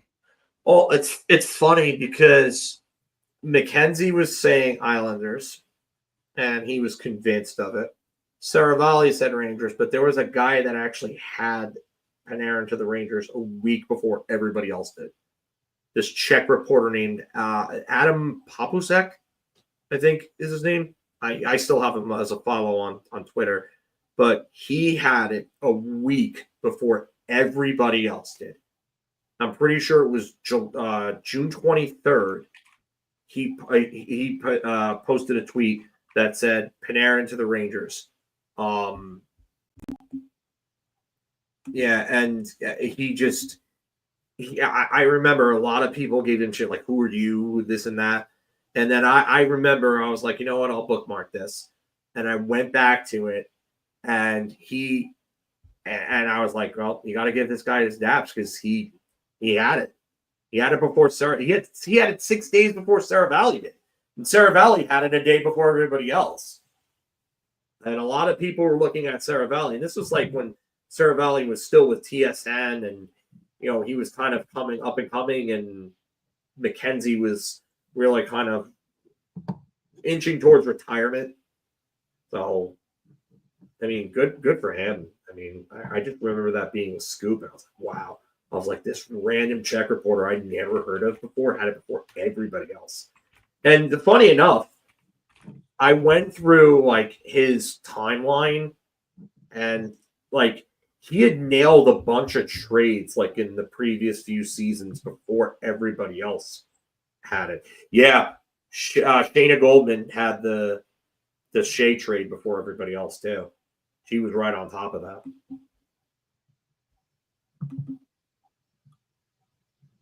Everybody was like, "You're not that type of reporter," and they gave her shit, and it ended up happening. She humbled a bunch of people. Yeah, she got the Nemeth one right too. Yeah, That trade, bro. The only one that she got wrong was she said that Tarasenko was a done deal to Carolina, and then that never happened. Then he ended up going to Ottawa instead. the problem with it is that these deals are there. Things can happen. So Anthony and I, when we were at Off the Post, I might have told this story before. I don't know if I have or not. But Anthony and I when we had Off the Post, we went to the 2018 draft in Dallas. And I stayed and I did the live cast. And then Anthony was on the floor. So Anthony was right at the edge of where, like, there was like a metal barrier for like where all the teams are sitting. And then there was a walking area where you could walk around and then go to your media row and everything like that. And Anthony was right at the edge with the guy, with the guy that ran the station that we had Off the Post on, and the guy that got us the credentials to get in there. Anthony had his back to the rail, and he heard the Philadelphia Flyers table, because they were the closest one to the rail, talking about a big deal that was going to happen that was going to send Jeff Skinner to the Islanders for their first round pick in that draft. One of the 2 first-round picks that they had and something else. And it fell apart at the last second because both Dobson and Wahlstrom both fell to those positions, and Lou Lamoriello killed it. So, like, a little thing like that can, like, absolutely... JT Miller also to the Islanders. What was it, last year or the year before? I think Yeah. the year before, that deal died too, because I remember JT Miller almost ended up with the Islanders. Yeah. It happens. I mean, Wayne Gretzky was almost a Vancouver Canuck. There was a deal that was going to send him to Vancouver, or he was going to sign with Vancouver, and then the negotiations went awry, and Gretzky said himself, he was like, I was disrespected. I was like, I wasn't going to sign there after that, and I'm signing with the Rangers. Stamkos was almost a Ranger. That was a verbal agreement between Glenn Taylor and Len Barry, I believe. Orrin Coles, who was the other half owner of the Tampa Bay Lightning at the time, nixed the deal and was like, "We're not sending Stamkos away." Yeah, and that was months after they drafted him. Yeah, so things always happen with that. No, we don't want Mitch Marner. I think he's going. For me, Utah. My prediction's Chicago still. Utah. Yeah, I could see Utah. Ryan Smith is going to go and overpay. I think Mitch Marner gets $15 million from Utah. 15. At least 14. I could see 15 possibly. I think 14's more likely. Because if Marner's getting 14 or 15, man, Kaprizov's gonna have a field day next summer. McDavid's gonna get 19. McDavid and Eichel. McDavid's getting $20 million player. McDavid's getting 20 if Marner gets 15. No, Marner, no. Nick, we talked about that earlier. The one thing I can tell you is go watch the Saving Sakic documentary on ESPN. It's actually really good. It involves a movie, Air Force One, that Harrison Ford was in. I don't want to give everything away, but it's actually a really good documentary. I remember that because I was pumped. I thought we were getting Joe Sakic too when I found out that he signed the offer sheet. I was probably like 11 at the time. I was like, oh my God, we're going to get Sakic? Like, we already have Gretzky, and we're going to get Sakic? I mean, I wasn't happy that Messier was going, but I knew how good Sakic was. So I was like, okay, like we're going to have 2 of the best centers in the world right there. That would have been a franchise changer. There's a comment earlier that I started and I forgot to pull up. Would you guys trade Miller for Spence? I would consider it. I mean, if they're going to get Gavrikov, he played with Spence in LA, and that pair was pretty solid. I would definitely consider it. But then you also have the problem again of who's playing with Fox on the left side. Because the whole reason you probably get Gavrikov is to play with Adam Fox. I don't know about that. I think I'd rather take my chances with Miller. I don't think Spence is ever going to turn into anything. Maybe I end up wrong about Spence, but I at least know Miller is a top 4. I mean, I watched a bit of them play, and Spence is not bad by any means. He just doesn't move a needle for me. I don't know if that's even a lateral move.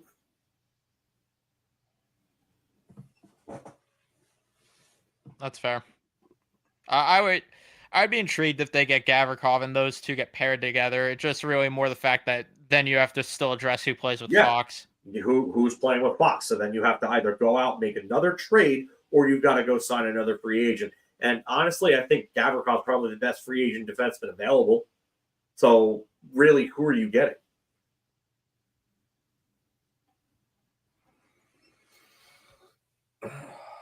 That's the issue.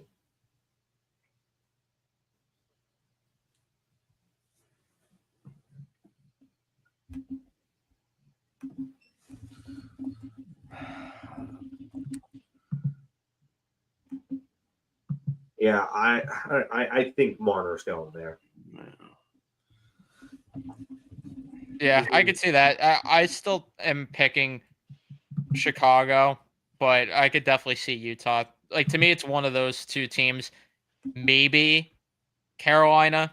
I don't know if I see it, but maybe they're in play.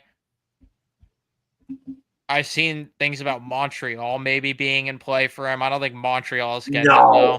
No. They need to stay their course. The other thing they need to do is they need to stop building their team in the prototypical Jeff Gorton way, where it's all soft players and skill that doesn't win you games come playoff time. Like, you saw that they couldn't beat Washington. Like, they had that much trouble with the PDO Kings. They're not winning shit. Yeah, I agree. I think they got to stick the course there. I also saw something about Ottawa earlier. I don't see that either. I think he's going to Chicago or Utah. Those are still my top 2 picks, but stranger things have happened, I guess. I mean, I feel like Marner would actually be a good fit in Ottawa. I just don't see it. Like, Marner can go there and play with a younger team that's on the rise, that has some bigger physical guys that can play well. And, it's not really his team if he goes there. It's still Brady's team. I mean, yeah, you put him next to Brady and Stützle. Yeah. And that's a sick. That might be one of the best lines in the entire NHL if that happens. But,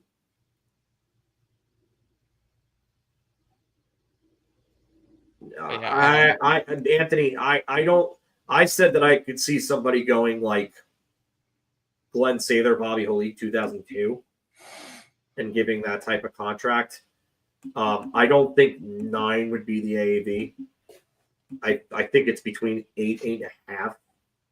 And I still think that's a lot for a 50-point player. If he goes to Toronto, I'm still convinced he's getting 10. No, I don't think he's getting 10. If he goes to Toronto, I'm convinced. I don't think he's getting 10. What would be a winning trade for Miller? That's a good question. That's actually a really good question, Gino. Honestly, wow, that's really tough to say because the problem is that, what is Lafreniere getting moved for? Because, to me, those two deals kind of correlate. If you're getting a forward in a Lafreniere deal, then I would say you want to ideally get maybe a right shot defenseman or just a different left shot defenseman in a Keandre Miller deal. But if Lafreniere is being moved for a defenseman, then I would say getting a forward would be nice. I don't know. I mean, I would be happy with even just picks to help you use as a weapon to get potentially either move up in the draft or to potentially move to go and get one of the RFAs that we've been talking about.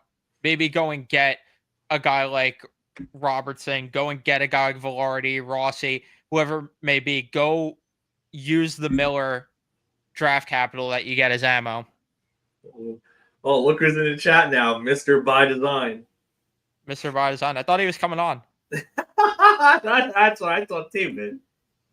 No, I think I agree. I think the successful Miller trade would either be like you said, picks, or you can now offer sheet someone, whether that's Peterka, Velarde, Rossi, someone like that, or it's more of a 1-for-1 deal where you get like either 1-for-1 for another defenseman, or like you said, if it's like with it because it's going to go in tandem with Lafreniere, maybe you get a younger forward. I don't know, but something along those lines would be a success in terms of a Keandre Miller trade for me. I saw an interesting idea proposed on Twitter. I don't like maybe they go and try to get their second back from Utah and get a guy like Michelli in the deal as well. Something along those lines. I mean, that would be I would be intrigued by that idea. Yeah, I like Michelli. I know he had a down year this year in Utah, but I really like him as a middle six type player because that kid could dish the puck. I mean, he's so good at at passing and setting up guys to create chances. Like I said, I know he had a down year. Another small playmaker, though. I know, but I just like I said, as a player, I do like him though. That's the thing. Like I 57 points is nice, and you have 49 in only 64 games in 2023, but. Like, I don't know. I feel like that's the type, and he's not your prototypical small player, where like Mark just said he could come on for a little bit. Yeah, I don't think the Jets would trade Velarde for Miller, Gino. I don't. No, that Velarde I think would strictly be an offer sheet scenario, or maybe Lafreniere in a deal, but I don't even know then. I think at that point they'd rather just pay Velarde. I think Velarde would strictly be an offer sheet type of thing. I just wonder with Keandre though, like, and in general, I mean, I wonder if they are going to try to work to get that second round pick back. I think they have to. I think they have to. That's why I was talking about creativity before Lafreniere or something like that. Like, I think Drury's going to have to get creative maybe to open up some of these lanes. I just think that, with the lack of picks and the lack of prospects, that's maybe what it takes. Yeah. Because that's the thing. Like, if you moved Miller to Utah, like, I don't want to just get that second round pick back. I'd want the second and a roster player or prospect in return. But I'm not sure what you could get there. Bring Mark on. We want to see layups like it's WNBA All-Star Weekend featuring Angel Reese. I mean, no, the difference is Mark at least makes his layups. Angel Reese doesn't make the layups. Come on. No, Angel Reese Mark just misses them and then rebounds her own miss just to pad her rebounding stats. What do we think about Oh, here he is.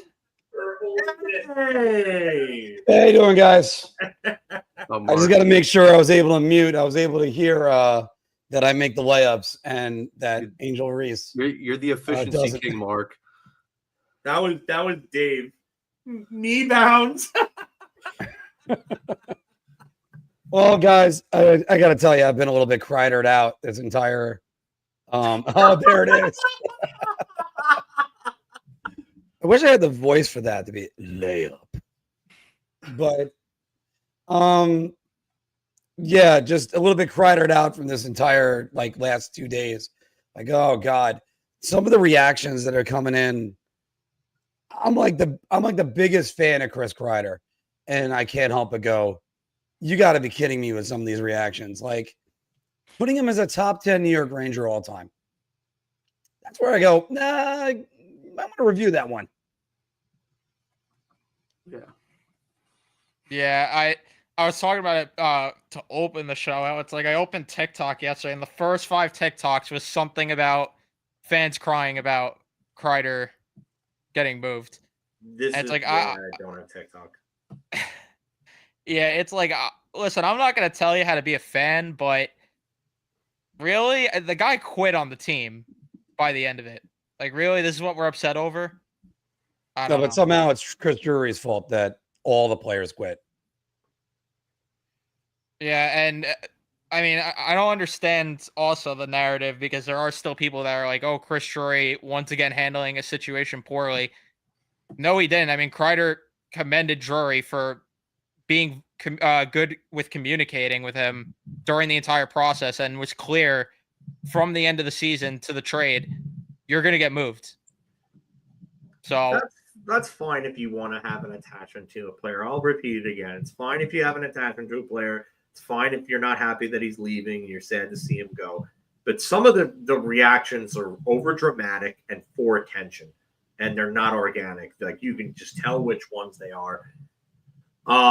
The other thing would be, don't tell me he's the most clutch player you've ever seen, because that tells me that you're not watching hockey otherwise.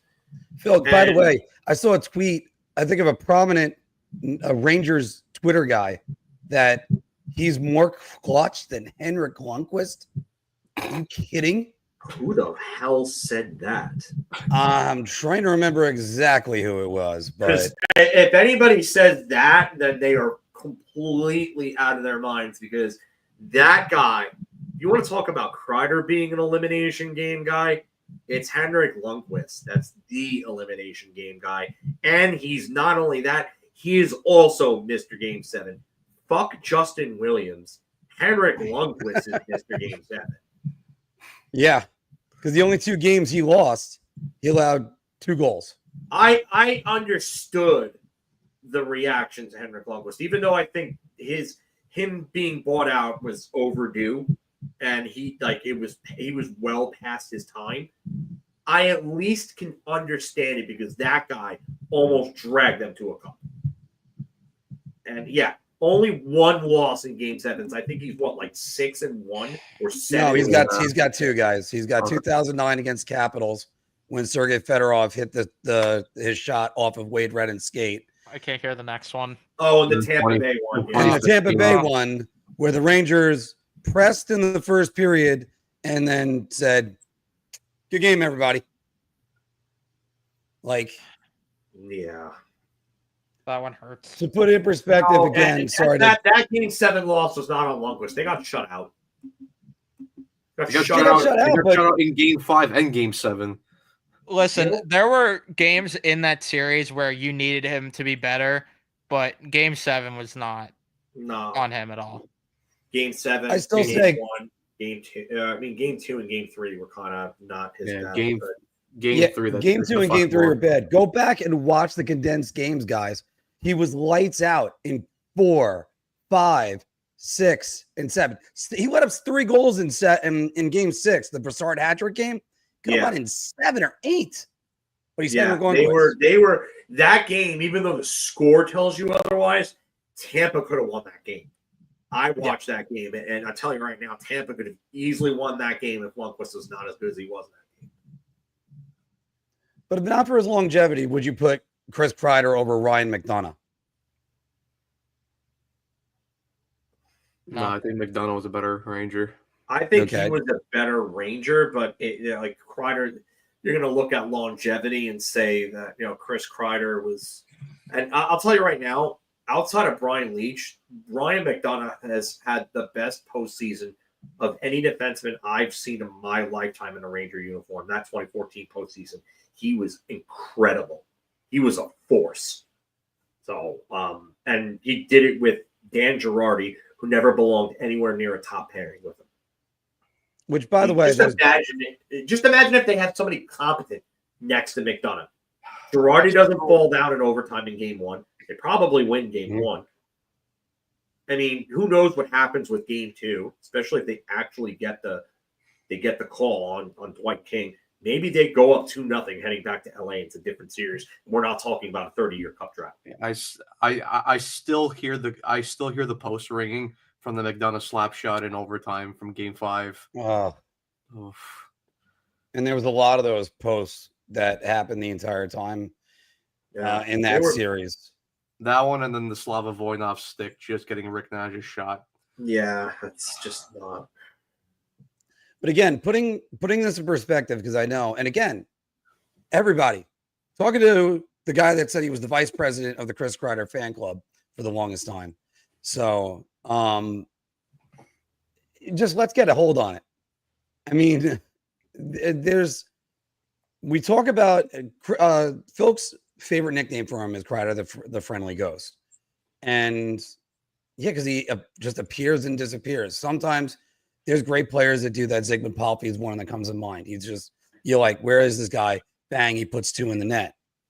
But when it comes to Kreider, it's like Ryan, I said this before, and I was kind of mocked a little bit for it.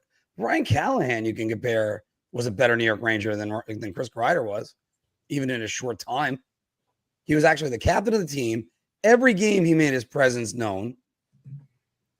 And I'm not just going on one play, but think of that play against Winnipeg when he broke his stick, blocked 2 shots, grabbed another stick, and then scored a shorthanded goal.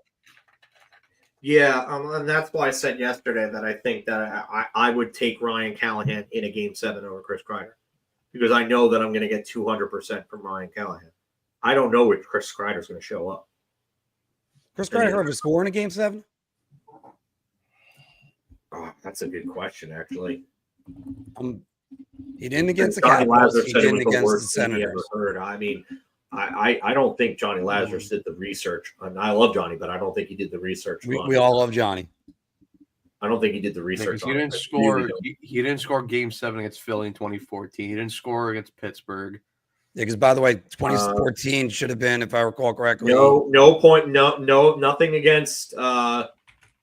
Nothing in game 7 against Ottawa. Nothing in 2012. Nothing against Washington. No points the last 3 games against New Jersey.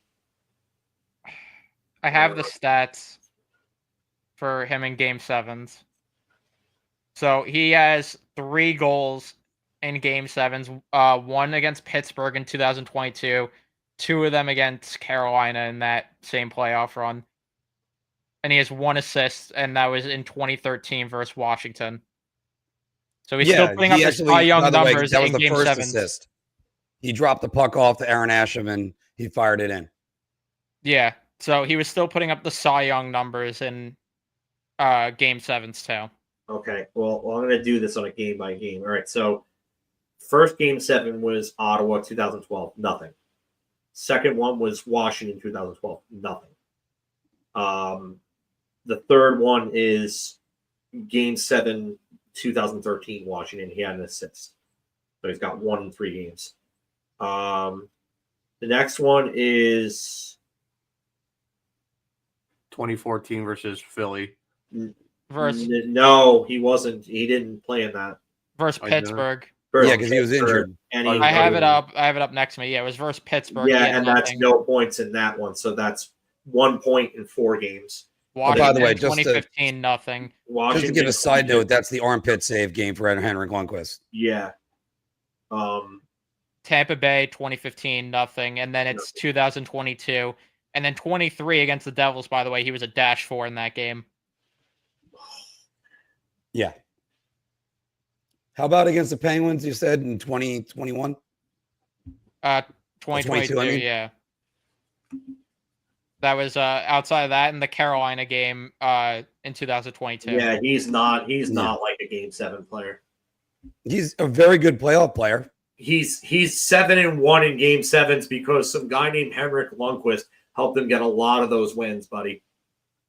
A lot of those wins. I'm literally doing a game by game like reading over here of everything, and his numbers in game 7s are not good. Now, again, when we do these things, guys, we're not trying to slam the player. We all appreciated what the player did. It's just when you have to be critical, there are things to critique. Yeah, you have to be objective with this. Yeah, I mean, he's had 2 good games in Game 7s where you can look at it and say he was a difference. Carolina in 2022 and Pittsburgh in 2022, and he had the first goal in that game. And that was a Mika Zibanejad game tire that really got that game into overtime for Artemi Panarin to win it. Now, by the way, I don't have to look at the stats. I already know. You can put up his Game 6 stats. They're all incredible. Yeah, in Game 7 against Carolina in 2022, he had the second goal and the fourth goal. I mean, once Adam Fox scored that first goal, Carolina was done though. Like they just Carolina went up. The Rangers went up 4-0 in that game, and that game was over. And then Trocheck scored to make it 4-1, and then Hebrew was like, "Nope." Yeah, Kreider is definitely Mr. Game 6 though, just having the numbers up next to it because he had a goal. Callahan was all right. So Callahan was the problem with Callahan is that he was relied upon to be basically their number 2 goal scorer, and he just didn't get the job done. Like it's not his game.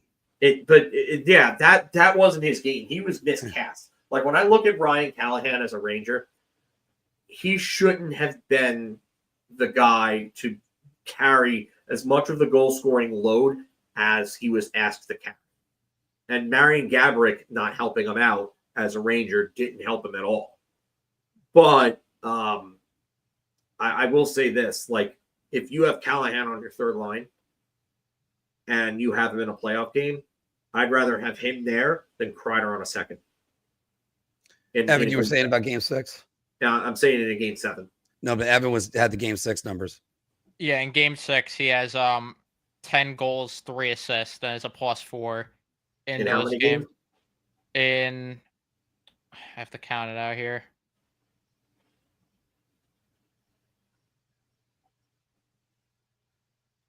In 16 games, yeah, 16. 16 right, Game 6, he has 10 goals, 3 assists. A lot of that's boosted by a lot of multi-goal games, though, too, because Washington... 2-goal game in the first period. Yep. He had a 2-goal game versus Pittsburgh. Yep. As well. And then the hat trick against Carolina. Yeah. I mean, I just think he's just a guy that comes and goes in spurts. That's always has been his entire career. When I look at I can look at 2 seasons, or I can point to things with him, and I could say that is the microcosm of his career. 2018-19 starts off the year with 20 goals in his first 38 games. He had 8 goals the rest of the season and couldn't crack 30. Yeah. And then 2021, where the 56 game season, and he had 20 goals, I think, in 50 games, I think it was. And he didn't have. Let's see here. I actually want to do that because I think it's 9 goals in an 11 game span that it was, if I remember correctly. And it's crazy to think about because he had the 2 hat tricks in that span. So he had that season. He had 20 goals in 50 games, 30 points, 10 because he had 10 assists. Because you know that Mr. Cy Young is going to have pitching numbers. And then it was a span from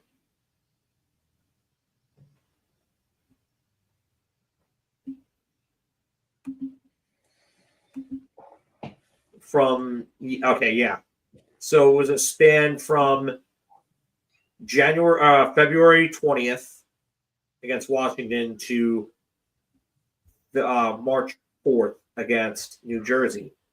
And he had 9 goals in the span of 6 games, including 2 hat tricks. One against Philly, which was one of Zibanejad's big like monster nights, and one against New Jersey. And the rest of the year, he had 11 goals for the other 44 games of the season. Like, people always point to his numbers overall. They never look at the context of it. Like, what Brian C is saying right here, Phil. Sorry, wait. Actually, I jumped you. What was the context? Well, that's the context. That's it, Yeah. he's completely streaky. What Brian's saying, he's completely streaky. Like the numbers on paper for 3 seasons look great. I mean, the only one that he was any bit consistent in was 21-22. The other seasons, you could all point to peaks and valleys with this guy, and that's what he was. So, like, this idea that he gave it every night is just not accurate. It's not. Like, this is a guy that for a while just he got away with coasting on nights. There are nights where, like, if they didn't say his name, you wouldn't even know that he played. Yeah, because he played too much away from the puck.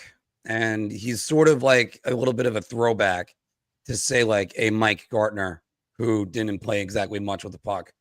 But I mean, what Brian's saying right here is he's the streakiest player I've ever seen because all sports is streaky. When you're confident, you can't wait to do anything, whether it's playing golf and you're using your driver or hitting a home run or even just hitting in general. So, I mean, guys, it was Sean fun Barry is a little more. Yeah, guys, it was fun being here. We are, but listen, I'm happy that they got Sullivan. I think it's a good fit. I think it's a good pick, but I'm not going to say that they're going to be Stanley Cup ready by 2028. I don't know if I see that. Is it possible? Yeah, absolutely possible. But you have a very short window. You have a goaltender that you gave crazy money to, that you're going to have to win within that window because he's going to start to decline, and then that contract is going to be shit. Doesn't matter if the cap goes up. Tell you right now, nobody is going to trade for an $11.5 million goaltender that's on the decline. No one. You're going to have to retain significant salary to make that work if you want to get rid of him. So, will the retention be a little easier then? Yeah, but you're gonna have to maintain that, and depending on how many years that is that you're retaining on, that's going to be a tough pill to swallow. Matt was trying to say something. I was trying to get. Yeah, sorry. No, yeah, it's been fun, guys, but I gotta leave. I gotta go to work. So, see you guys another time. I think I got about like 5 more minutes. Yeah, I was gonna keep this. Or I was going to end this within like 5-10 minutes too. So. Yeah. All right, good. Sorry that I came on so late, guys. I had other things I had to do today, and I was just mentally exhausted. So yeah. Joe Graves' comments is really it for me too. How many games went by that you watched and you didn't know that he played, and then you see that he had 18 plus minutes on the ice? That's not all timer stuff right there. It's not. But the other thing that goes to what Brian C is saying, what you were talking about before, Phil, Sullivan can turn it around 100%. The question is, will the players let him? The answer is, then they're gone. That's the answer now. That should be very clear to everyone that they need to go. And look, buy into the program or not, because there's been enough mutinies. They've had a revolving door of coaches, including obviously one in the Stanley Cup Finals that they didn't hire, but this has got to stop. And this culture, I don't even know where the hell it came from, because you didn't see this in the early 2015s, 2010s, like that era of guys where they felt so entitled. They had 2 coaches over 8 years, or 9, I believe. Now you can't have a coach for more than 2. Well, guys that are going to the Hall of Fame, like Peter Laviolette, or guys that overachieve like Gerard Gallant. It's really just a spiral effect of everything with how this culture is built, because you have David Quinn, who didn't know what the fuck he was doing as these guys were developing here and coming through here, or just, being Rangers for the first time. You had him at the helm who didn't know what he was doing. And then you go ahead and bring in Gerard Gallant. He names Trouba the captain, and you had guys which Chris Kreider, I found it funny too when the Rangers are like, we appreciate your leadership in the post, even though he turned down the captaincy. But you had guys turning down the captaincy because they didn't want that on them. And Jacob Trouba was the captain, and you just saw the type of culture the tone that he set, and it just was not a good one. And it spiraled to where we are now. It all was just a spiral effect, because you had Jacob Trouba, who decided to have the entire team rebel against Gerard Gallant in the middle of the playoff series against New Jersey. And ever since then, especially, it just feels like they got this sense of entitlement that they could get away with whatever they want, and they're not going to be at fault. They're not going to be in the wrong. And then last year, when Drury finally put the blame for them to be in the wrong, they sulked and cried, and this is why we're here. Well, I mean, that's what happens when you quit on 3 coaches in 5 years. It's Yep. Like I said, I said that they should have changed everything. Evan, you constantly refer to that stream with me after that Devils loss. Like, you constantly refer to that stream. And what did I say during that stream? Should have torn everything down and just sold everybody off and rebuilt. That's what they should have done. But by the way, we've gone over this a lot on Big Apple Hockey, and Evan, you've been with me when we said this on the Rangers wrap-up. The guy that continues to get a pass on this is Jeff Gorton.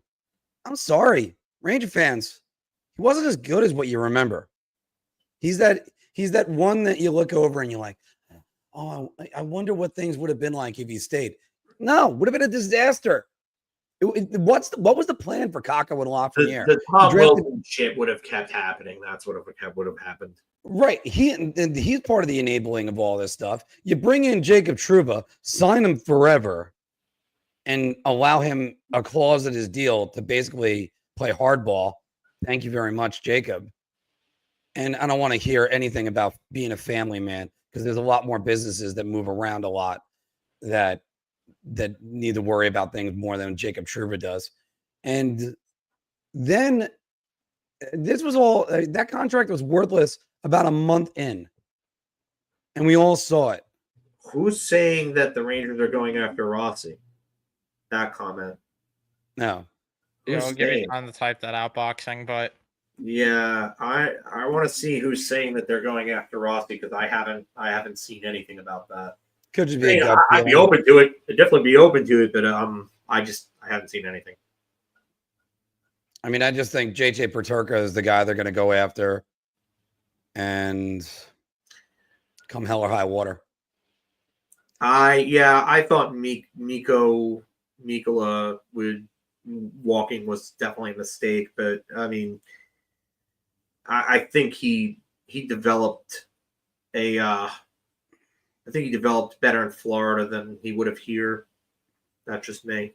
The other part of that is Mikkola was at a time where they had absolutely no salary cap space, because again, the contract signed under Jeff Gorton, and then you also had the Mika Zibanejad contract that Drury signed, which was reasonable at the time. Now, not so much. I'm not seeing anything with the Rossi stuff right now. Yeah, I haven't seen anything. I'm gonna have to get going, by the way. Yeah. So, I'm gonna wrap things up here either way. So, well, thanks for having me on for a brief time anyway, Ev. No, yeah, thank both of you guys for coming on, and then of course Steven, I appreciate him coming on. So thank you everyone though that did tune in and watch, especially if you're here for the full 2 hours. We really do appreciate it. So leave a like if you enjoy. Go check out Big Apple Hockey. Check out their work. They did a stream about Chris Kreider recently. You could also listen to a bar talk segment without any layups from their past episode too, which I was very impressed. I'm actually thinking about making that as an episode today. Yeah, just make a dedicated video, not layup talk. First in history. But thank you everyone for tuning in and watching. Leave a like if you enjoyed, subscribe, and we'll see you guys in the next one.